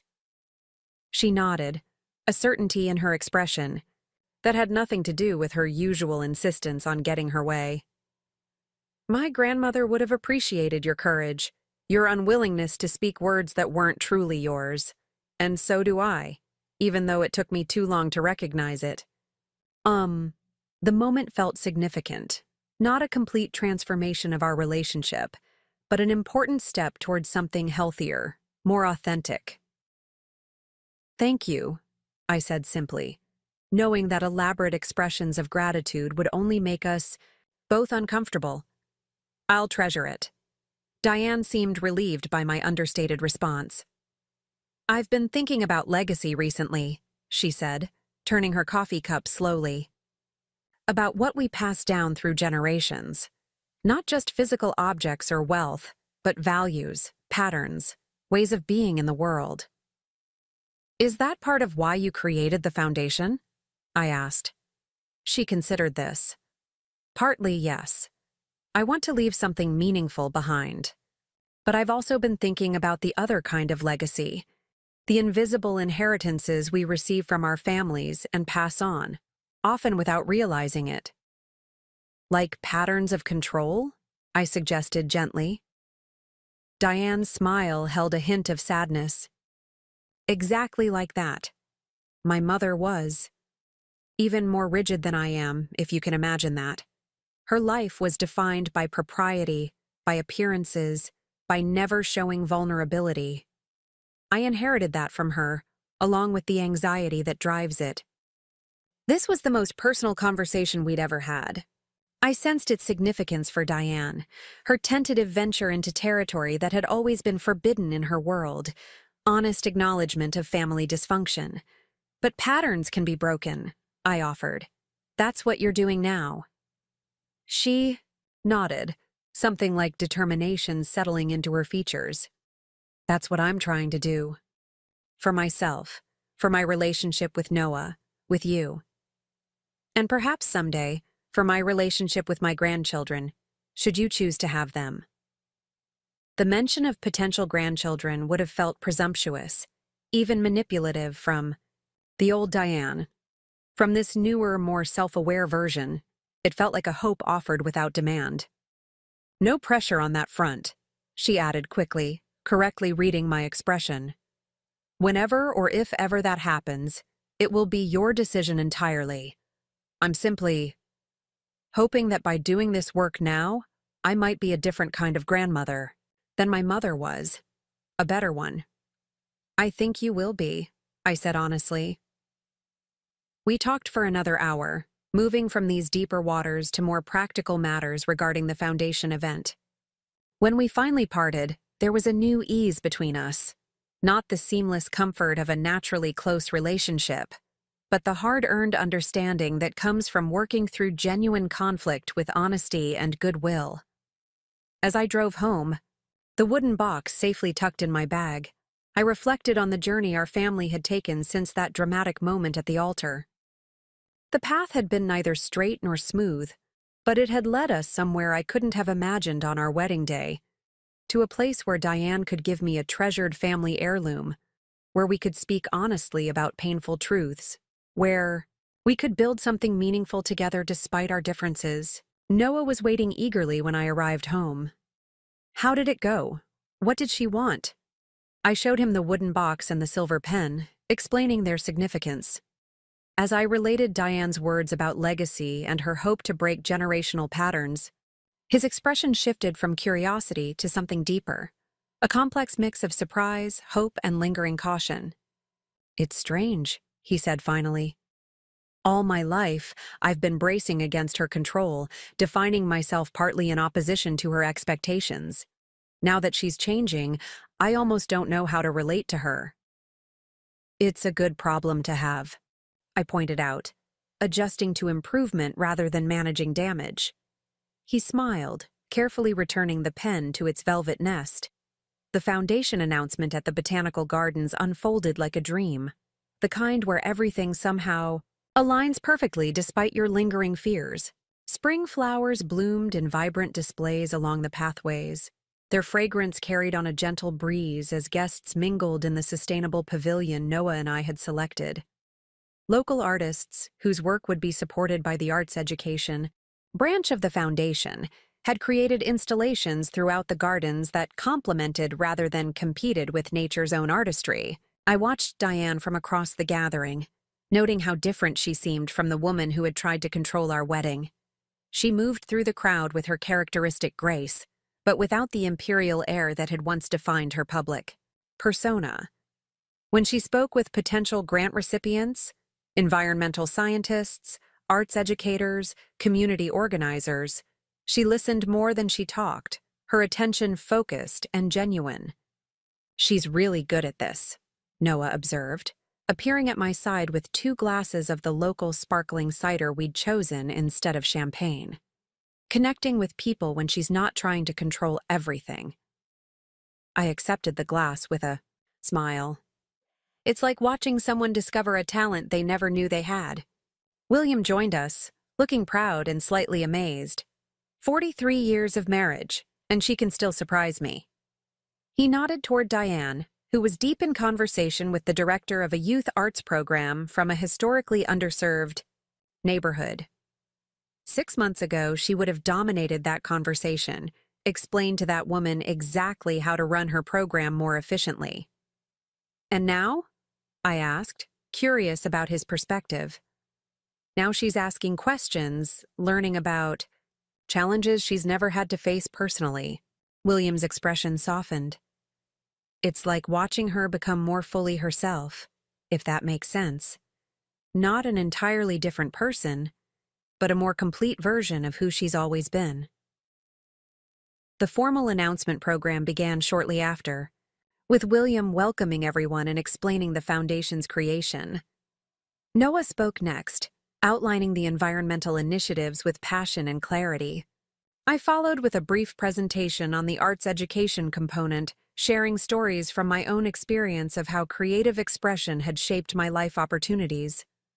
When it was Diane's turn to speak, she stepped to the microphone with her usual poise but with something new in her demeanor, a kind of openness that hadn't been there before. "The Carter Family Environmental and Arts Initiative represents many things," she began. "A commitment to our community, a belief in the transformative power of both nature and creativity, a legacy we hope will extend beyond our lifetimes." She paused, her gaze finding Noah and me in the audience. "But it also represents something more personal, my own journey toward understanding what truly matters." A hush fell over the gathering. This wasn't the polished society matron speech anyone had expected from Diane Carter. "For most of my life, I've equated control with care," she continued.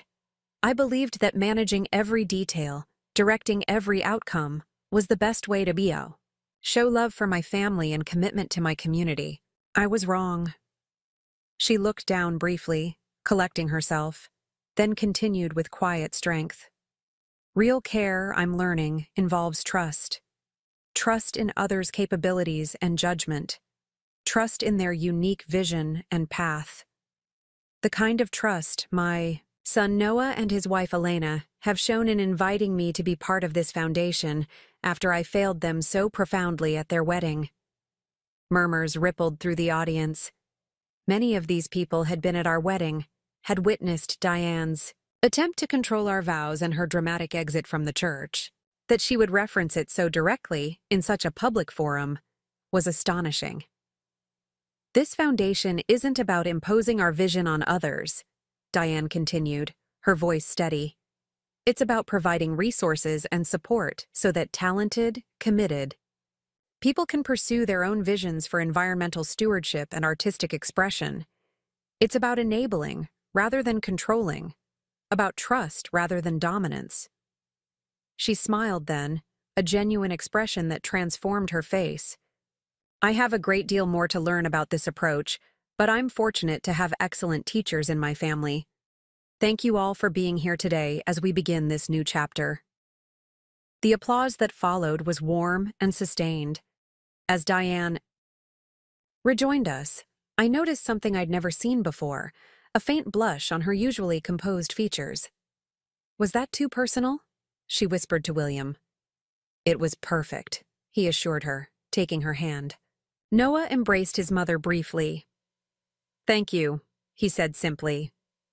The rest of the event flowed smoothly, with guests exploring the gardens, engaging with the artists and scientists whose work the foundation would support, enjoying the local, sustainable refreshments we'd selected. As the afternoon wore on, I found myself in conversation with an older woman I didn't recognize, elegantly dressed, with keen eyes that reminded me of Diane's. You must be Elena, she said, extending her hand. I'm Margaret Whitley, Diane's older sister. I tried not to show my surprise. In all our conversations about family, Diane had rarely mentioned having a sister. It's lovely to meet you. I didn't realize you'd be joining us today. Margaret's smile held a hint of irony. I'm sure you didn't. Diane and I have had a complicated relationship over the years. Today is the first time she's invited me to a family event in nearly a decade. I had no idea, I admitted. Few people do. My sister has always been skilled at presenting exactly the image she wants the world to see. Margaret glanced across the garden to where Diane was speaking with a group of foundation supporters. Which is why her speech today was so remarkable. I barely recognized her. She's been working hard on herself, I said carefully, unsure how much Margaret knew about Diane's therapy or recent changes. So William mentioned when he called to invite me. I was skeptical, to be honest. Diane has always been rigid in her expectations of others. She studied me with interest. William says you're the catalyst for much of this change. Something about wedding vows? I felt a flush creep up my neck. It wasn't intentional. I just couldn't read vows. I hadn't written. Margaret's laugh was warm and genuine. Good for you. My sister has been surrounded by people who accommodate her demands for far too long, myself included, until I finally refused to play along. She sipped her cider thoughtfully. May I offer some advice from someone who's known Diane her entire life? Of course, I said, curious about this perspective from someone who shared Diane's history. Don't expect miracles. What you're seeing? Today, this newfound self-awareness, this willingness to acknowledge her controlling tendencies, it's genuine, but it's also fragile. Margaret's expression grew serious. Patterns like Diane's don't develop overnight, and they don't disappear overnight either. There will be backsliding. Moments when the old Diane reasserts herself, especially under stress. I understand, I assured her. We're taking things one day at a time. Smart approach. She nodded approvingly. And know that what you're seeing, this growth, this effort to change, it's extraordinary. In all my years as her sister, I've never seen Diane acknowledge her own shortcomings so openly, let alone work to address them. As Margaret moved on to greet other guests, I found myself reflecting on her words.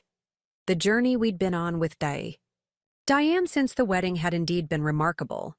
From her attempt to control our most sacred promises to her vulnerable speech today acknowledging that very tendency. But Margaret was right to caution against expecting complete transformation. Change this fundamental was always a process, never a single moment of revelation. Later that evening, as Noah and I helped the event staff with final cleanup, Diane approached us with William and an unexpected request. "I know this is last minute," she began, "but Margaret is staying with us tonight, and I wondered if you might join us for brunch tomorrow? She'd love more time with both of you, and it's been so long since we've all been together."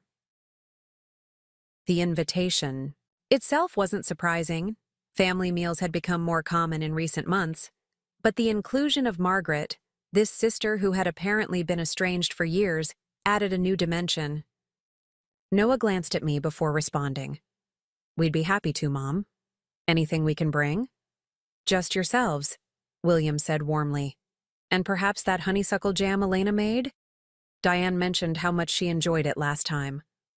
Another small but meaningful acknowledgement. Diane not only trying my homemade jam, but remembering and requesting it again. These little moments of connection continued to accumulate, gradually reshaping our relationship. The next morning, Noah and I arrived at the Carters' home with the requested jar of honeysuckle jam and a bouquet of flowers from our garden. Margaret answered the door, looking relaxed in casual slacks and a sweater, a marked contrast to Diane's perpetual formality. "The younger Carters," she greeted us warmly. Come in, come in. Diane's in the kitchen, if you can believe it. Actually cooking, not just supervising the housekeeper." The kitchen had always been Diane's domain in theory, but rarely in practice. She typically planned menus and directed preparation, but left the actual cooking to hired help.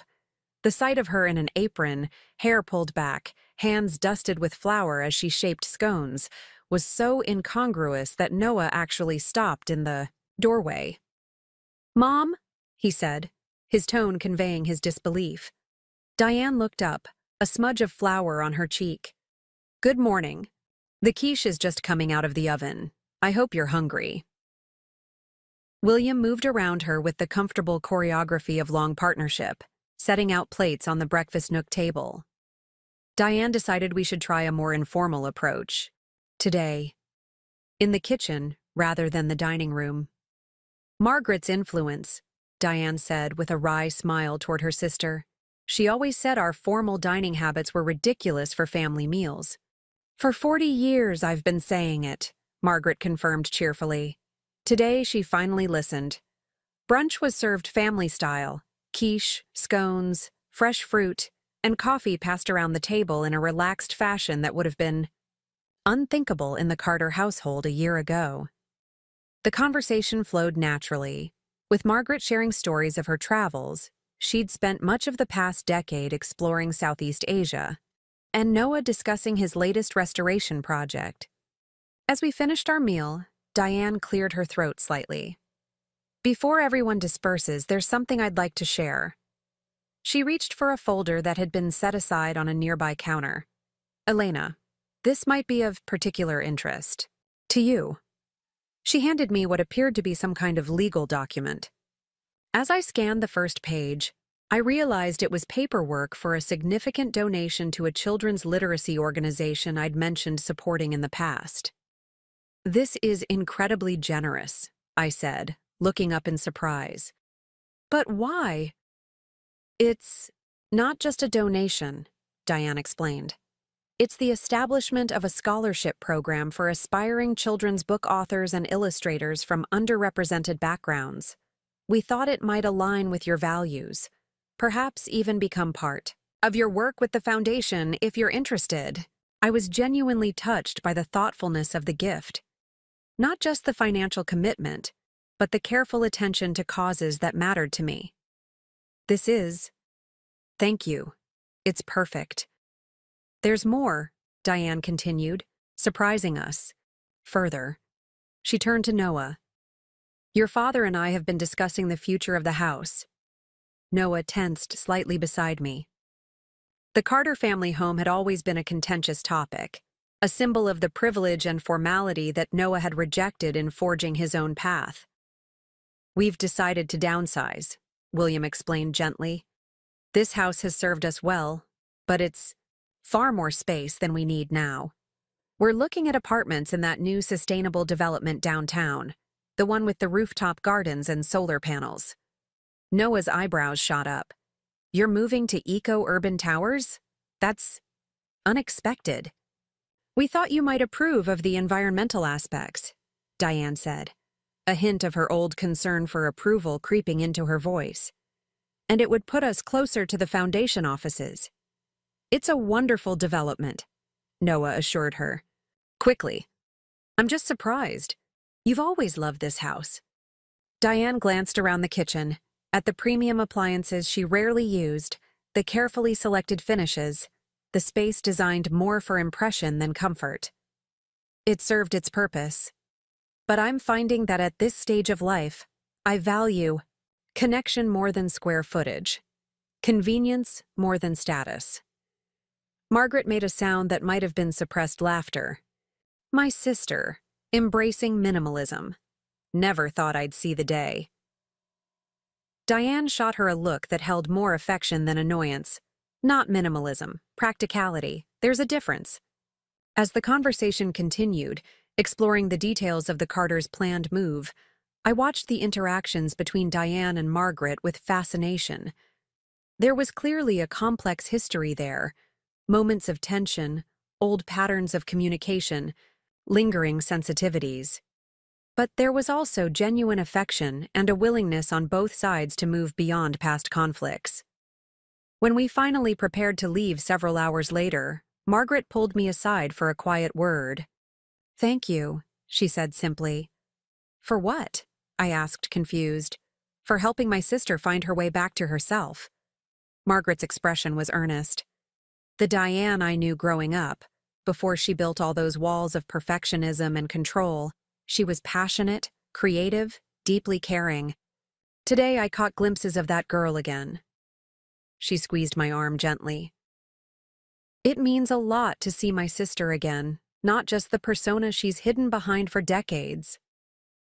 The idea that I had somehow helped Diane reconnect with her authentic self was both surprising and humbling. I had simply stood my ground at our wedding, protecting the integrity of our vows. I couldn't have anticipated the ripple effects that single moment of truth would create. As Noah and I drove home, I shared Margaret's comments with him. He was quiet for a long moment, processing. "It's strange to think about," he said finally. "The idea that my mother had a different self that got buried somewhere along the way. That the controlling, perfectionistic person I grew up with wasn't her whole truth." "Does it change how you feel about your childhood?" I asked gently. He considered this, turning onto our street. "Not exactly. The experiences were still real, the effects still lasting. But it does make me wonder what might have been different if she'd had the support and tools to address her anxiety earlier. If I might have known that other side of her growing up."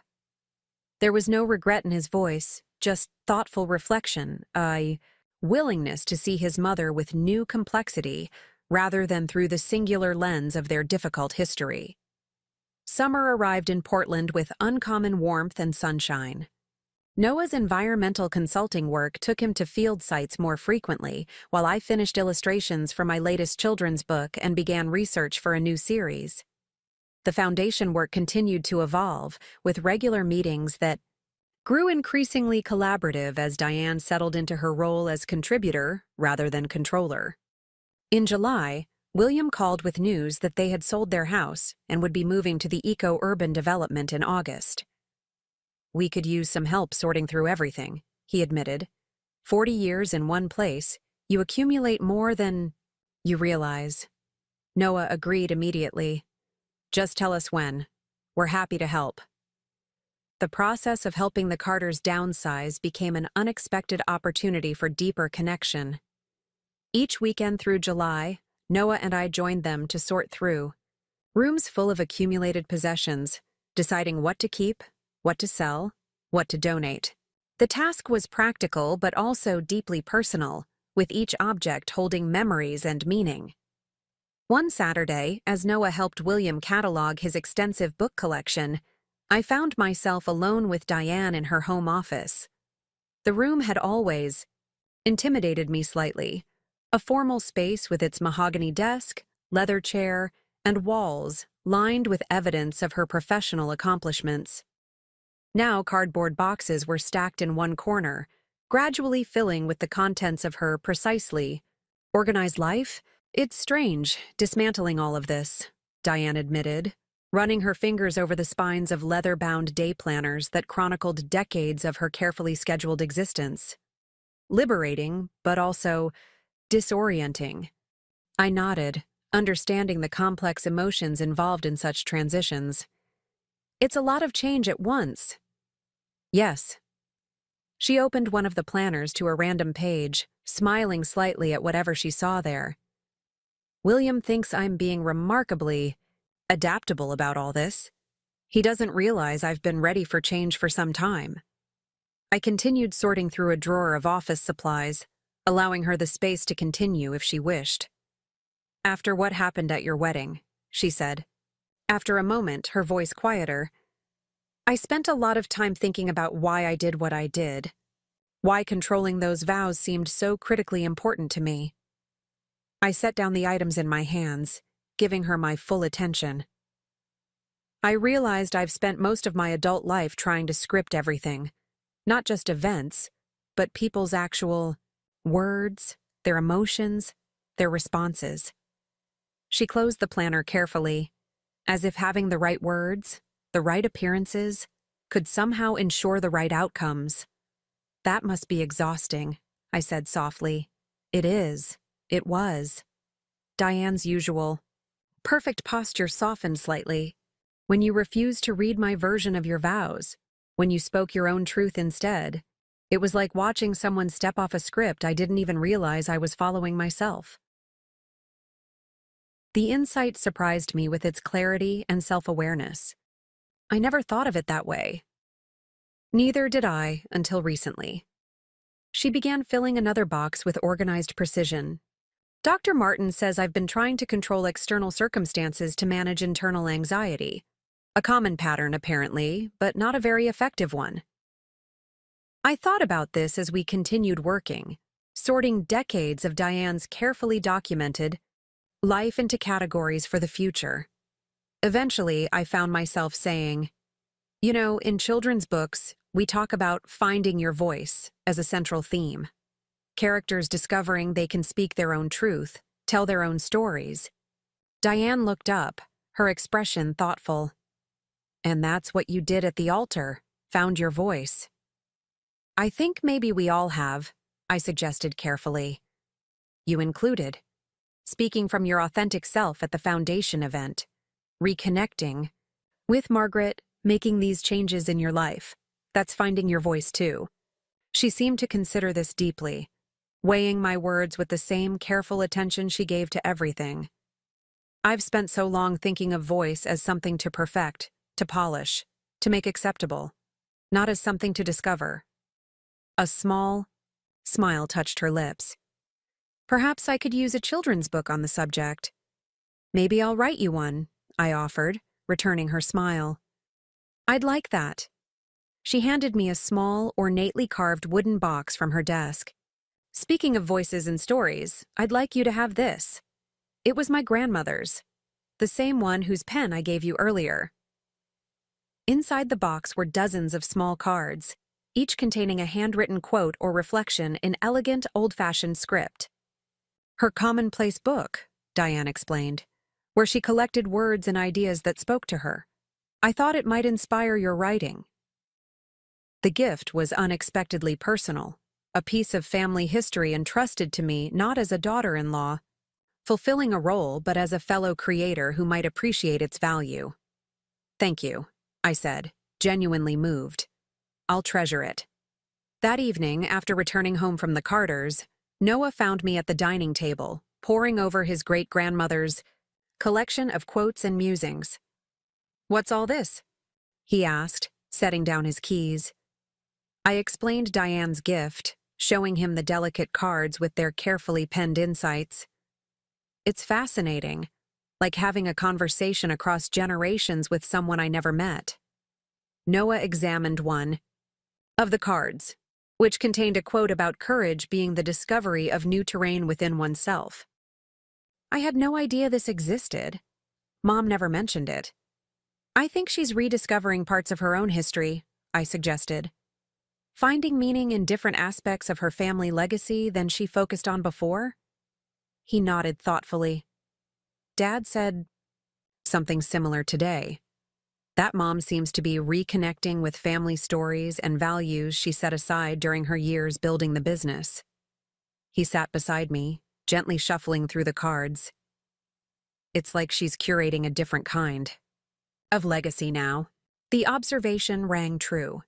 In helping Diane sort through her office, I'd noticed her lingering over family photographs, personal correspondence, and mementos. Items that reflected connection and relationship rather than achievement and status. The Carters' moving day arrived in mid-August, coinciding with a record-breaking heat wave. Noah and I arrived early to help with final preparations, bringing cold drinks and extra fans to combat the sweltering temperature. The moving company handled the furniture and larger items, but there were countless small, valuable, or fragile possessions that Diane preferred to transport personally. As we worked together in the stifling heat, I noticed Diane becoming increasingly agitated. Her usual composure began to fray. Instructions became more abrupt, her movements more rigid, her responses to questions more clipped. When a mover asked about the placement of a particular side table, she snapped at him with a harshness reminiscent of her pre-wedding behavior. William caught my eye from across the room, his expression concerned.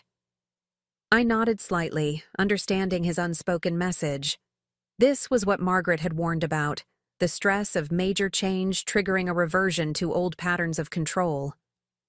Diane, I said gently, approaching her with a cold bottle of water. Why don't we take a short break? It's getting really warm in here. Her initial reaction was dismissive. There's no time for breaks. The movers are on a schedule and everything needs to be coordinated precisely. The movers are professionals, I reminded her. They know what they're doing, and pushing through in this heat isn't good for anyone. For a moment, I thought she might refuse or snap at me as she had at the mover. Instead, something shifted. In her expression, a flash of recognition, perhaps, of her own slipping control. She accepted the water bottle with a small nod. Perhaps you're right. 10 minutes. We stepped outside to the relative coolness of the covered patio. Diane sank into a chair, suddenly looking exhausted. I'm not managing this well, she admitted after taking a long drink. The heat, the chaos, the finality of it all.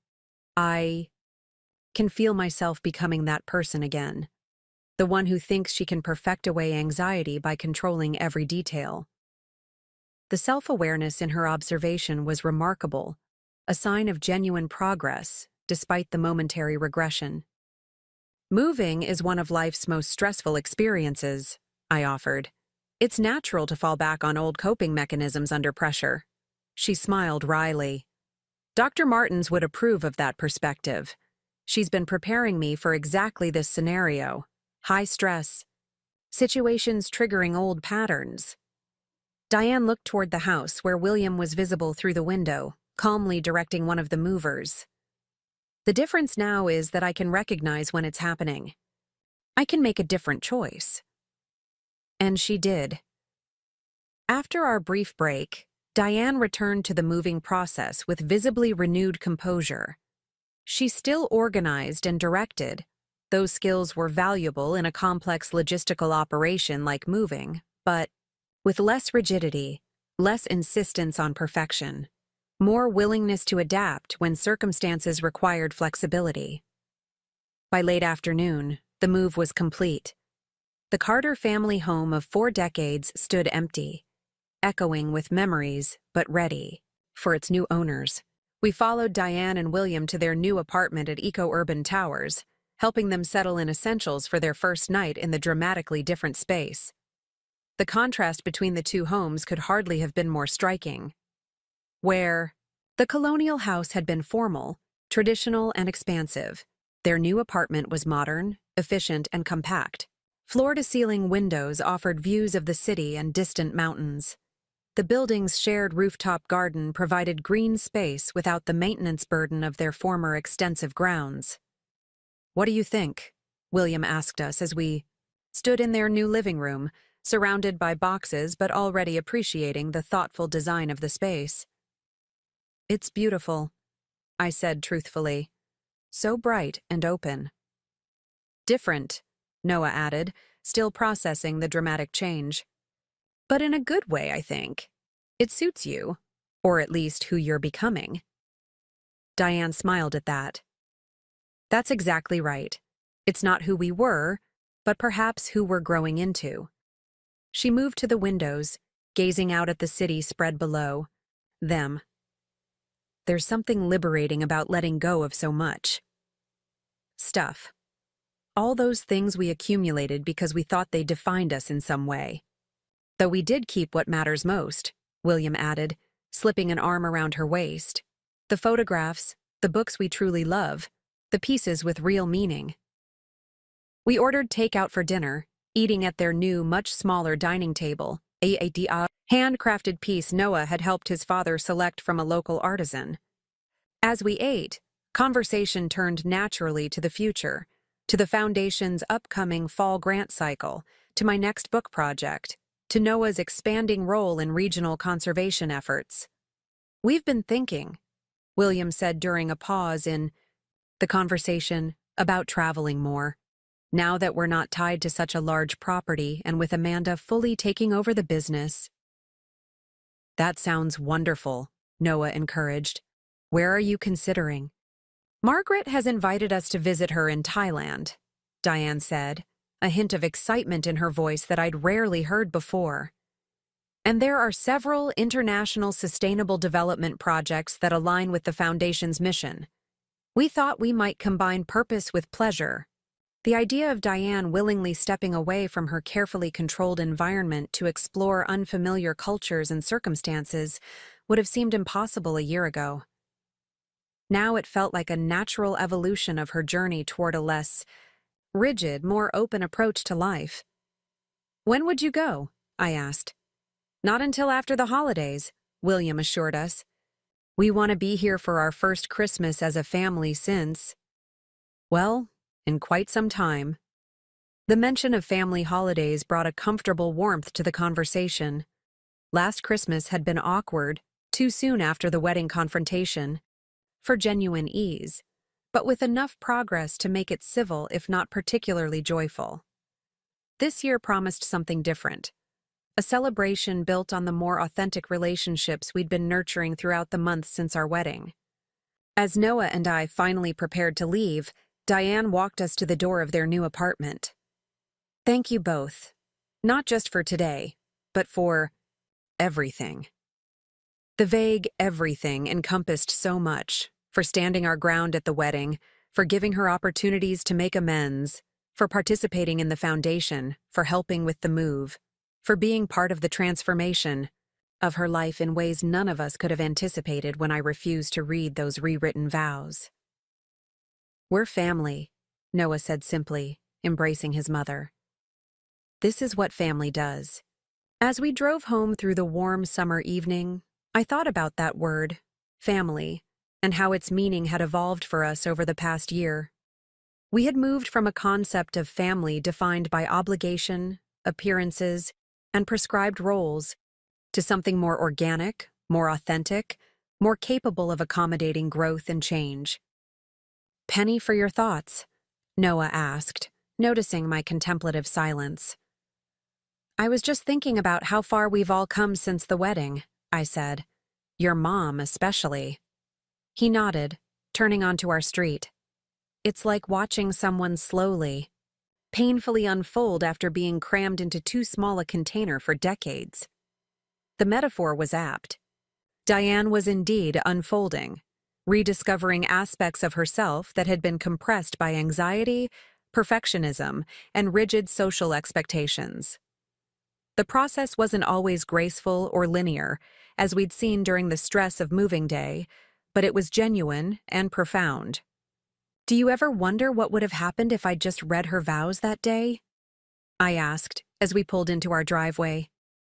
"If I'd gone along with it to avoid the confrontation?" Noah cut the engine and turned to face me fully in the darkened car. I think about it sometimes. How easy it would have been to just go with the flow, read what was put in front of us to keep the peace. He reached for my hand. And how much we would have lost if you had. Not just our integrity in that moment, I reflected, but the catalyst for all this change. Exactly. By refusing to speak words that weren't yours, you created space for all of us to find our authentic voices. He smiled, the porch light casting soft shadows across his face, including my mother, though I doubt either of us could have predicted that outcome. As we entered our home, the small bungalow that reflected our values and priorities so differently from the formal Carter residence, I found myself reflecting on the power of that moment at the altar. Not because it had been dramatic or confrontational, but because it had been true. In choosing honesty over harmony, authenticity over appearance, we had inadvertently created the conditions for genuine connection to grow, where only controlled performance had existed before. The silver pen Diane had given me sat on my desk beside my current project, illustrations for a children's book about finding courage to speak one's truth. Beside it lay her grandmother's commonplace book, open to a quote I'd been contemplating.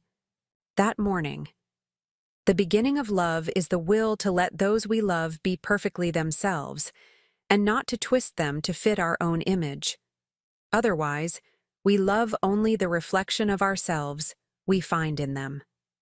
How fitting that this wisdom had been preserved in Diane's family all along, waiting for the right moment to be rediscovered and embraced. Perhaps that was the most important lesson from our journey since the wedding. That transformation doesn't always require finding something new, but sometimes simply remembering something true that has been there all along, beneath the layers of protection and performance we build around our vulnerable hearts. An email from Diane arrived the next morning with a subject line that made me smile. Voice lessons. "Dear Elena, I wanted to thank you again for your help yesterday, particularly for your gentle redirection when I began to slip back into old controlling patterns during the stress of the move. Your intervention was exactly what I needed. Firm, but kind, without judgment or criticism. Our conversation on the patio has stayed with me. The idea of finding one's voice as more than just perfecting one's presentation, but as discovering one's authentic self, it resonates deeply with what I'm trying to do at this stage of my life.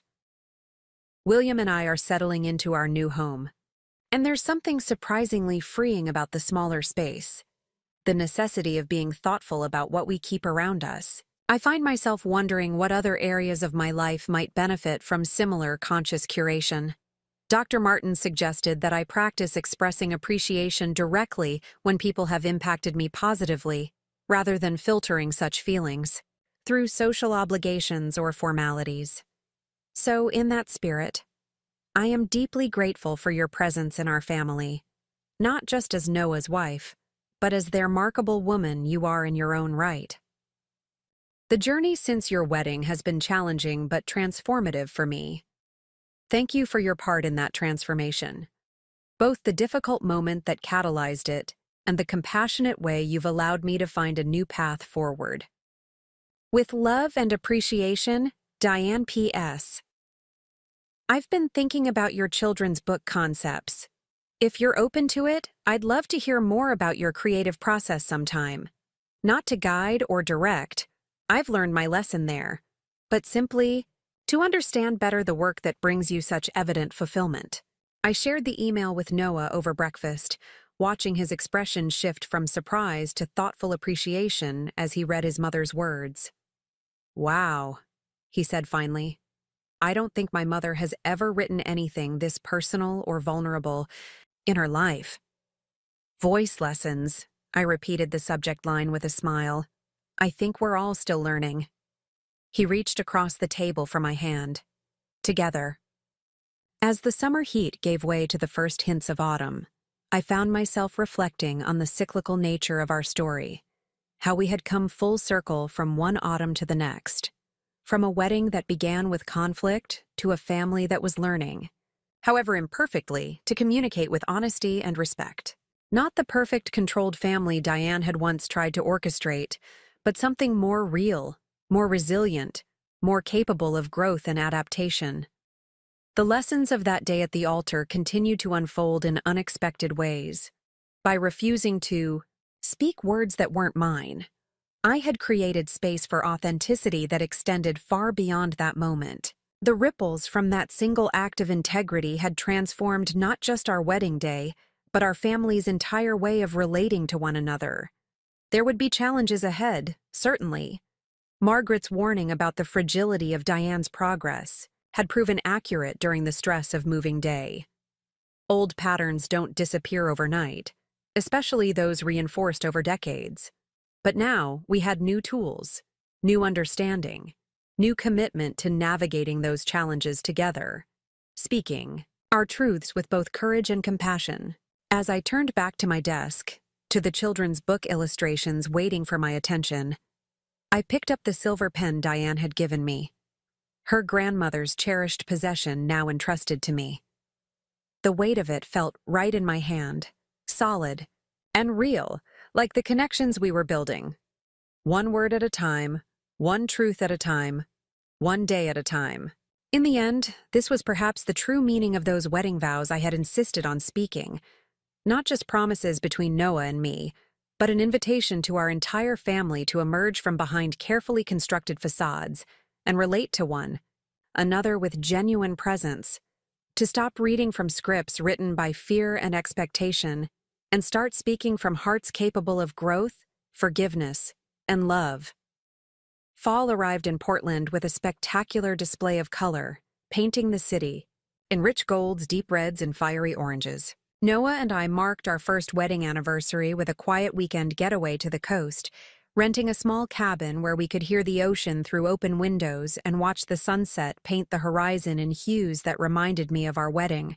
Flowers.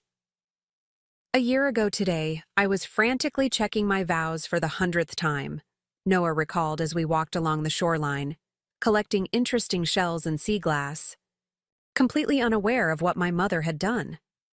I squeezed his hand, and I was having a moment of panic about walking down the aisle in front of 200 people. Little did we know the real drama waiting for us, he said with a wry smile that held no bitterness. In the months since our wedding day confrontation, we had found our way to a place where we could reference the incident without reopening old wounds, acknowledging it as a difficult but transformative moment in our family's journey. Would you change anything? I asked, genuinely curious. If you could go back to that day, knowing what would happen? Noah considered this as we walked, the rhythm of the waves providing a soothing backdrop to our reflections. Honestly? No.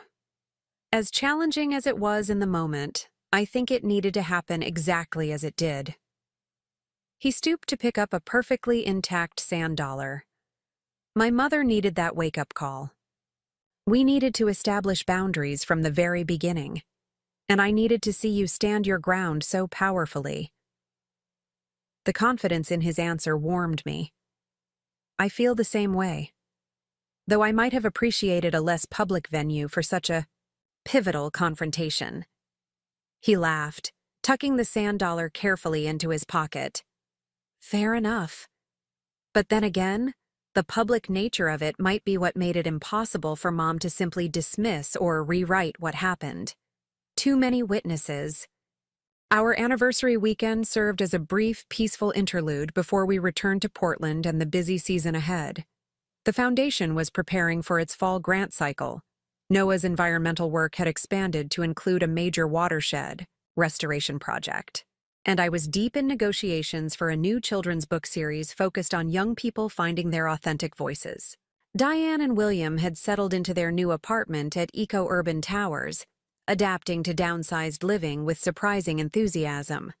The rooftop community garden had become Diane's particular passion. She volunteered 3 mornings a week, teaching other residents about sustainable urban gardening techniques. The controlling socialite who had once employed 3 gardeners rather than touching soil herself now proudly arrived at family dinners with dirt under her manicured nails and homegrown produce in hand. "You've created a monster," William joked during one such dinner at their apartment, as Diane expounded on the virtues of different composting methods. "I can't get her out of that garden." "It's therapeutic," Diane insisted, serving a salad, made entirely from her rooftop harvest. "Dr. Martin says physical engagement with growing things is excellent for anxiety management. Plus," Noah added with a teasing smile, "plants don't talk back when you try to control them." A year ago, such a comment might have triggered Diane's defensiveness. Now she simply raised an eyebrow at her son. "Actually, they do. They die if you don't give them what they need, which isn't always what you think they should have."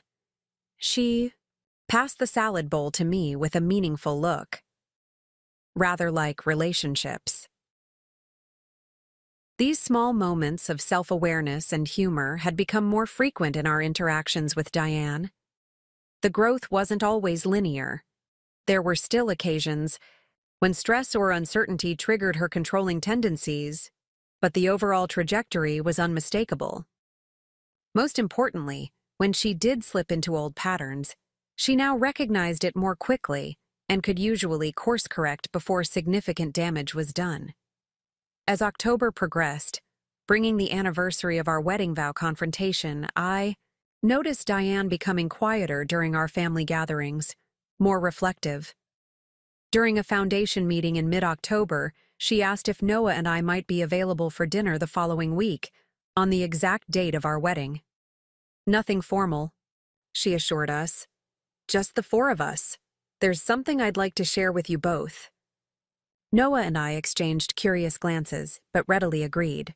Though we'd planned a quiet evening at home to acknowledge the anniversary of that difficult day, including his parents in the commemoration felt right. A recognition of how far we'd all come since that moment at the altar. When we arrived at their apartment on the evening in question, we found the space transformed. The dining table had been set with candles and autumn flowers that echoed our wedding colors. Soft music played in the background, and delicious aromas drifted from the kitchen where William was putting finishing touches on what smelled like his signature paella.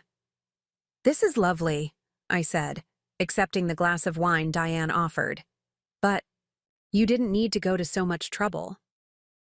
"It's not trouble," she assured me. "It's acknowledgement of an important anniversary." Her directness surprised me.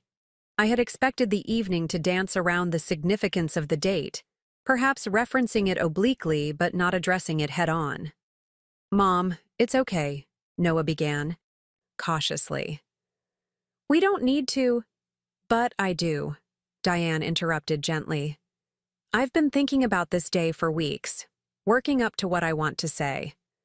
She motioned us toward the living room seating area. "Before dinner, if you don't mind." We settled onto the comfortable modern sofa that had replaced their formal antique furniture, while Diane took a seat in the armchair opposite, visibly gathering her thoughts. William joined us, standing supportively behind his wife's chair, one hand resting lightly on her shoulder. "A year ago today," Diane began, her voice steady but with an undercurrent of emotion, "I committed what I now recognize as a serious violation of trust. I rewrote your wedding vows without your knowledge or consent, attempting to impose my vision of marriage onto your most sacred promises to each other." The direct acknowledgement hung in the air between us. Though Diane had apologized in various ways over the past year, she had never described her actions in such explicit terms. "At the time," she continued, "I told myself I was helping, improving upon what you had written, ensuring the ceremony reflected proper values and traditions. I convinced myself I knew better what you should promise each other. She shook her head slightly. The arrogance of that belief still shocks me when I reflect on it now. Noah reached for my hand, our fingers intertwining automatically. Dr. Martins has helped me understand the deeper roots of my behavior. The anxiety that drove me to control situations and people, the fear of allowing others their autonomy, the belief that perfect appearances could somehow guarantee perfect outcomes. Diane's gaze was direct, unflinching. But understanding the causes doesn't excuse the action. What I did was wrong, deeply, fundamentally wrong, and I am profoundly sorry for it. The sincerity in her voice was unmistakable.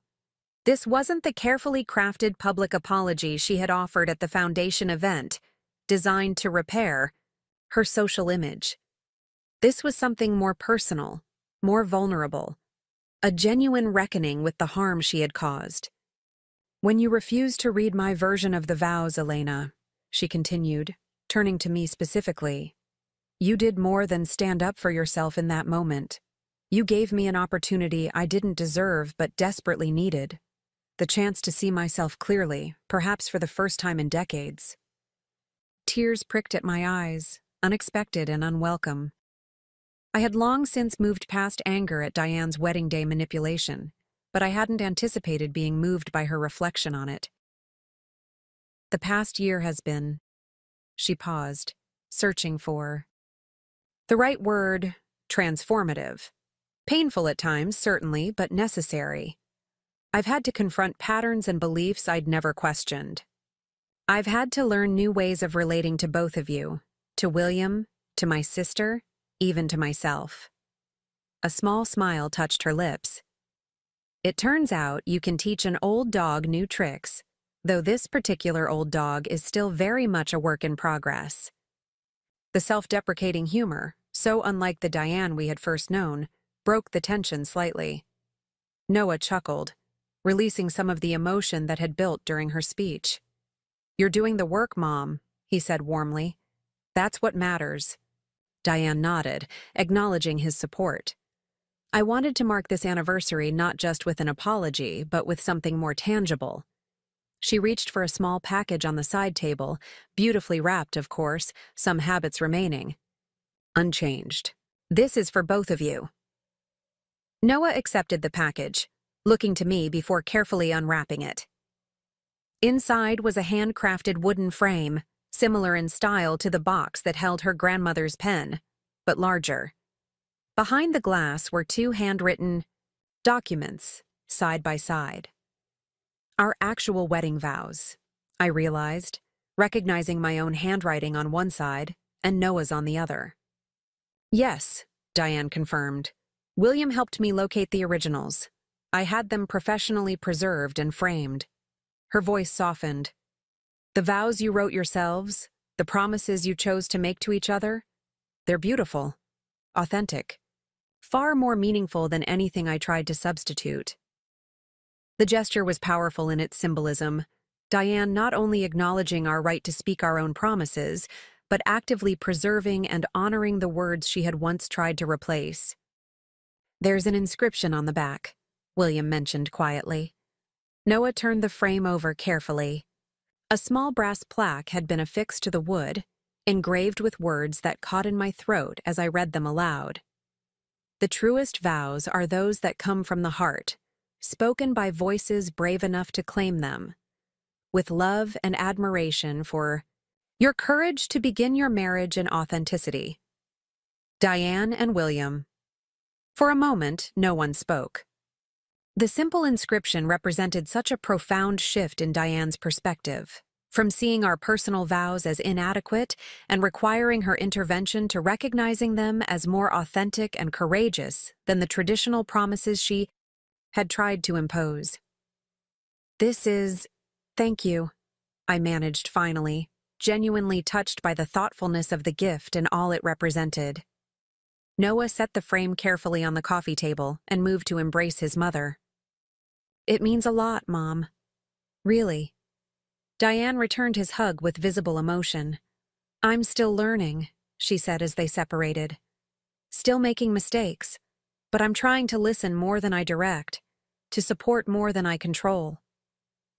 "We've noticed," I assured her, taking my turn to embrace her. "The change has been remarkable." William cleared his throat, eyes suspiciously bright. "And if we've all finished being emotional for the moment, dinner is ready. The paella won't wait forever." The meal that followed felt like a true celebration, not just of our wedding anniversary, but of the journey we had taken together as a family since that challenging day. Conversation flowed easily, touching on the Foundation's work, Noah's conservation projects, my upcoming book, Diane and William's planned trip to Thailand with Margaret after the holidays. As we enjoyed William's delicious paella and a local Oregon Pinot Noir, I found myself studying Diane with new appreciation. The rigid, controlling woman who had tried to dictate our wedding vows was still visible in glimpses. In her perfect posture, her precisely applied makeup, her instinctive rearrangement of slightly crooked silverware. But these remnants of her former self now coexisted with something new, a capacity for self-reflection, an ability to laugh at her own foibles, a willingness to acknowledge others' feelings and perspectives. "I've been thinking," Diane said, as William served the dessert he had prepared, a rustic apple tart with vanilla bean ice cream, "about our holiday plans." Noah tensed slightly beside me, old reflexes dying hard. Historically, holiday planning had been a particular trigger for Diane's controlling tendencies, with detailed schedules, dress codes, and rigid expectations that left little room for spontaneity or outside input. "What about them?" he asked carefully. "I thought we might try something different this year," she continued, either not noticing or choosing to ignore his wariness. "Less formal, more collaborative. Perhaps each of us could be responsible for a different aspect of the celebration." William looked as surprised as we were by this suggestion. "What did you have in mind, dear?" "Well, Noah has always been fond of board games and puzzles. He could organize some family activities." She turned to me. "Elena, your artistic talents could be put to use with decorations or creative elements. William obviously handles the cooking, and I could." She paused, a hint of her old perfectionism surfacing. "Well, I suppose I could manage the music and overall ambiance." The suggestion was so unexpected, and so unlike Diane's usual approach to holiday planning, that it took us a moment to respond. "I think that sounds wonderful," I said finally, genuinely pleased by the collaborative vision she was proposing. "Though I hope you know what you're getting into, giving me creative control over decorations. I'm thinking handmade paper snowflakes and popcorn garlands." Diane's slight wince was followed by a determined smile. "If that's what brings you joy, then that's what we'll have." She took a deliberate breath. "I'm practicing flexibility." Noah laughed, the tension leaving his shoulders. "Well, in that case, I should warn you that my idea of family activities might include charades." "The horror," William deadpanned, sharing an amused glance with his wife. Diane Carter, playing charades. The society pages would have a field day. "Let them," Diane said with surprising lightness. "Perhaps it's time Portland society saw a different side of me." As the evening wound down and we prepared to leave, Noah paused to examine family photographs Diane had arranged on a side table. I carefully curated selection that had made the cut during their downsizing. Among them was a new addition, a candid shot from the Foundation announcement event, capturing a moment when the four of us were laughing together, completely unself-conscious. "I like this one," he said, picking it up for a closer look. "I don't remember seeing it before." "One of the event photographers captured it," Diane explained, joining him at the table. "I almost didn't include it at first. My hair was slightly disheveled, and I'm caught mid-laugh rather than properly posed." She smiled ruefully. But then I realized it's one of the few photographs where we all look genuinely happy together. Not positioned for appearance's sake, but simply present with each other. The observation was insightful and revealing of how far she had come, choosing authenticity over perfection, valuing genuine connection over carefully constructed image. It's a good reminder, she added softly, of what matters. As we drove home that night, the framed wedding vows carefully secured on the back seat, Noah was unusually quiet, processing the evening's emotional weight. "What are you thinking?" I asked as we turned onto our street, the familiar silhouette of our little bungalow visible ahead. "I'm thinking about cycles," he said thoughtfully, "about how families tend to repeat patterns generation after generation, unless someone consciously breaks the chain." I considered this as we parked in our driveway. "Your mother breaking patterns that probably go back further than she even realizes." "Exactly." He turned to face me in the darkened car. "When she gave that toast tonight, about our vows being more authentic and meaningful than anything she could have written for us. Do you know what I kept thinking about?" "What?" "Our future children. How they'll never know the version of my mother that I grew up with, the rigid, controlling Diane who couldn't tolerate deviation from her perfect plans. They'll know this newer version instead, still imperfect, still working on herself, but so much more authentic and connected." The thought caught at my heart. We had been discussing starting a family sometime in the next year, tentative conversations about timing and preparations. The idea that our children would have a relationship with Diane unencumbered by the history that had shaped Noah's experience with her. It was a powerful example of how healing could extend across generations. "That's a beautiful thought," I said, reaching for his hand in the darkness. "Breaking cycles, creating something new." Inside our home, we found the perfect spot for our framed wedding vows. On the wall of our small study where we both spent time working, a daily reminder of the promises we had made and the courage it sometimes takes to speak one's truth. As I got ready for bed that night, I thought about the journey we had all taken since that moment at the altar, when I discovered Diane's manipulation of our vows. What had begun as a painful confrontation had evolved into something I could never have anticipated, a catalyst for genuine transformation, not just in Diane but in all of our relationships with one another. The silver pen she had given me months ago sat on my nightstand beside the journal, where I sometimes recorded ideas for my children's books. I picked it up, feeling its comfortable weight in my hand, appreciating anew the symbolism of Diane entrusting me with this piece of her family history. Noah emerged from the bathroom, finding me lost in thought. "Still processing tonight?" I nodded. "It's remarkable, isn't it? A year ago today, we were standing at that altar, facing one of the most difficult moments of our relationship. And now here we are, celebrating not just our marriage, but the changes that confrontation set in motion." He sat beside me on the bed, his expression thoughtful. "I keep thinking about what might have happened if you'd just gone along with it.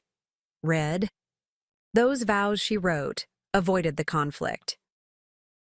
We'd have started our marriage with a fundamental dishonesty," I said softly, "speaking promises that weren't truly ours. And my mother would never have had reason to examine her controlling behavior," Noah added. "She'd have been reinforced in her belief that she had the right, even the obligation, to manage everyone's lives according to her vision." I set the pen back on the nightstand. It's strange to think that standing up for ourselves in that moment wasn't just about protecting our wedding vows. It was about creating the possibility for something better, for all of us. Noah pulled me close, his arms warm and secure around me. "You know, when people talk about wedding days, they usually focus on the perfect dress, the beautiful venue, the romantic first dance.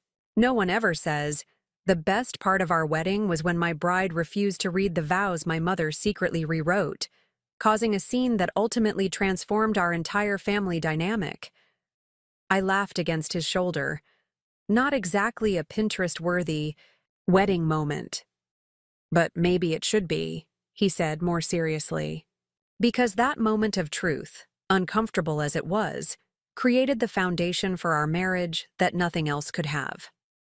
It established from the very beginning that we would speak our own truths, make our own choices, forge our own path. As we settled into bed, I reflected on how that single moment of courage at the altar had rippled outward in ways I could never have anticipated, transforming not just our wedding day, but our family's entire way of relating to one another. Diane's journey toward greater authenticity and less rigid control. William's quiet evolution from enabler to supportive partner in her growth. Noah's healing relationship with his parents. My own unexpected connection with a mother-in-law who had once seemed determined to reshape me into someone more suitable for her son. The confrontation at the altar had not been the end of a story, but the beginning of one. A story still unfolding, still revealing new dimensions as we continued to grow individually and together. Not the perfect, controlled narrative Diane might once have tried to write for us, but something more authentic, more resilient, more capable of incorporating both harmony and discord into its evolving composition. In the morning light, I woke to find Noah already up, the smell of coffee drifting from the kitchen. Pulling on my robe, I found him at the dining table, papers spread before him, his expression focused. "What's all this?" I asked, accepting. The mug he had prepared for me. "Ideas for holiday activities," he explained with a smile. If my mother is brave enough to let go of controlling Christmas, the least I can do is take my role seriously. As I looked over his shoulder at the notes he'd made, board games, group puzzles, even a scavenger hunt, I felt a wave of appreciation for how earnestly he was embracing his mother's gesture toward collaborative celebration. "She's really trying," I observed, sliding into the chair beside him. "She is," he agreed, making another note on his list. "And so am I. So are we all." It struck me then, watching my husband plan Christmas games with the same focused attention he brought to his environmental restoration projects, that this was perhaps the most meaningful outcome of our wedding vow confrontation. Not just the changes in Diane, significant as they were, but the opportunities those changes created for all of us to relate to one another in new, more authentic ways. When I had refused to read vows that weren't mine at the altar, I had been thinking only of protecting the integrity of that moment, of beginning our marriage with honesty rather than compliance. I couldn't have known that simple act of standing firm would create the space for Diane to examine patterns of control that had defined her life for decades. That William would find the courage to stop enabling behaviors he had tacitly accepted for years. That Noah would begin healing from the subtle wounds left by a childhood spent navigating his mother's rigid expectations. I certainly couldn't have imagined that a year later, we would commemorate that painful confrontation not with lingering resentment, but with genuine appreciation for the growth it had catalyzed. That Diane would preserve and honor the very vows she had once tried to replace. That we would be planning a holiday celebration built on collaboration rather than control. The most meaningful transformations often begin with moments of truth, uncomfortable, sometimes painful reckonings that disrupt carefully maintained illusions, but create the possibility for something more authentic to emerge. Speaking my own vows at our wedding had been such a moment, not just for me, but for our entire family. As Noah and I finished our coffee, discussing holiday plans and foundation work in the day ahead, I found myself profoundly grateful for the courage we had both shown that day at the altar. Not just the courage to face Diane's manipulation in the moment, but the deeper courage to believe that honesty, even when difficult, serves relationships better than comfortable pretense ever could. That belief had been vindicated beyond anything we could have imagined, transforming a moment of wedding day crisis into the foundation for a family dynamic built on authenticity rather than appearance, on mutual respect rather than control. on truth, spoken with both conviction and compassion. What I had said at the altar that day, refusing the script Diane had written and speaking instead from my heart, had indeed been a vow, though not the one my mother-in-law had tried to impose. It had been a promise to our marriage that we would begin as we meant to go on. With honesty, with integrity, with the courage to speak our truths even when doing so disrupted carefully laid plans or challenged others' expectations. A year later, that promise remained at the heart of our relationship, with each other, with our families, with the world we were creating together. Not perfect, not scripted, not always smooth or easy, but authentic. Gloriously, messily, powerfully authentic. Up next, you've got 2 more standout stories right on your screen. If this one hit the mark, you won't want to pass these up. Just click and check them out.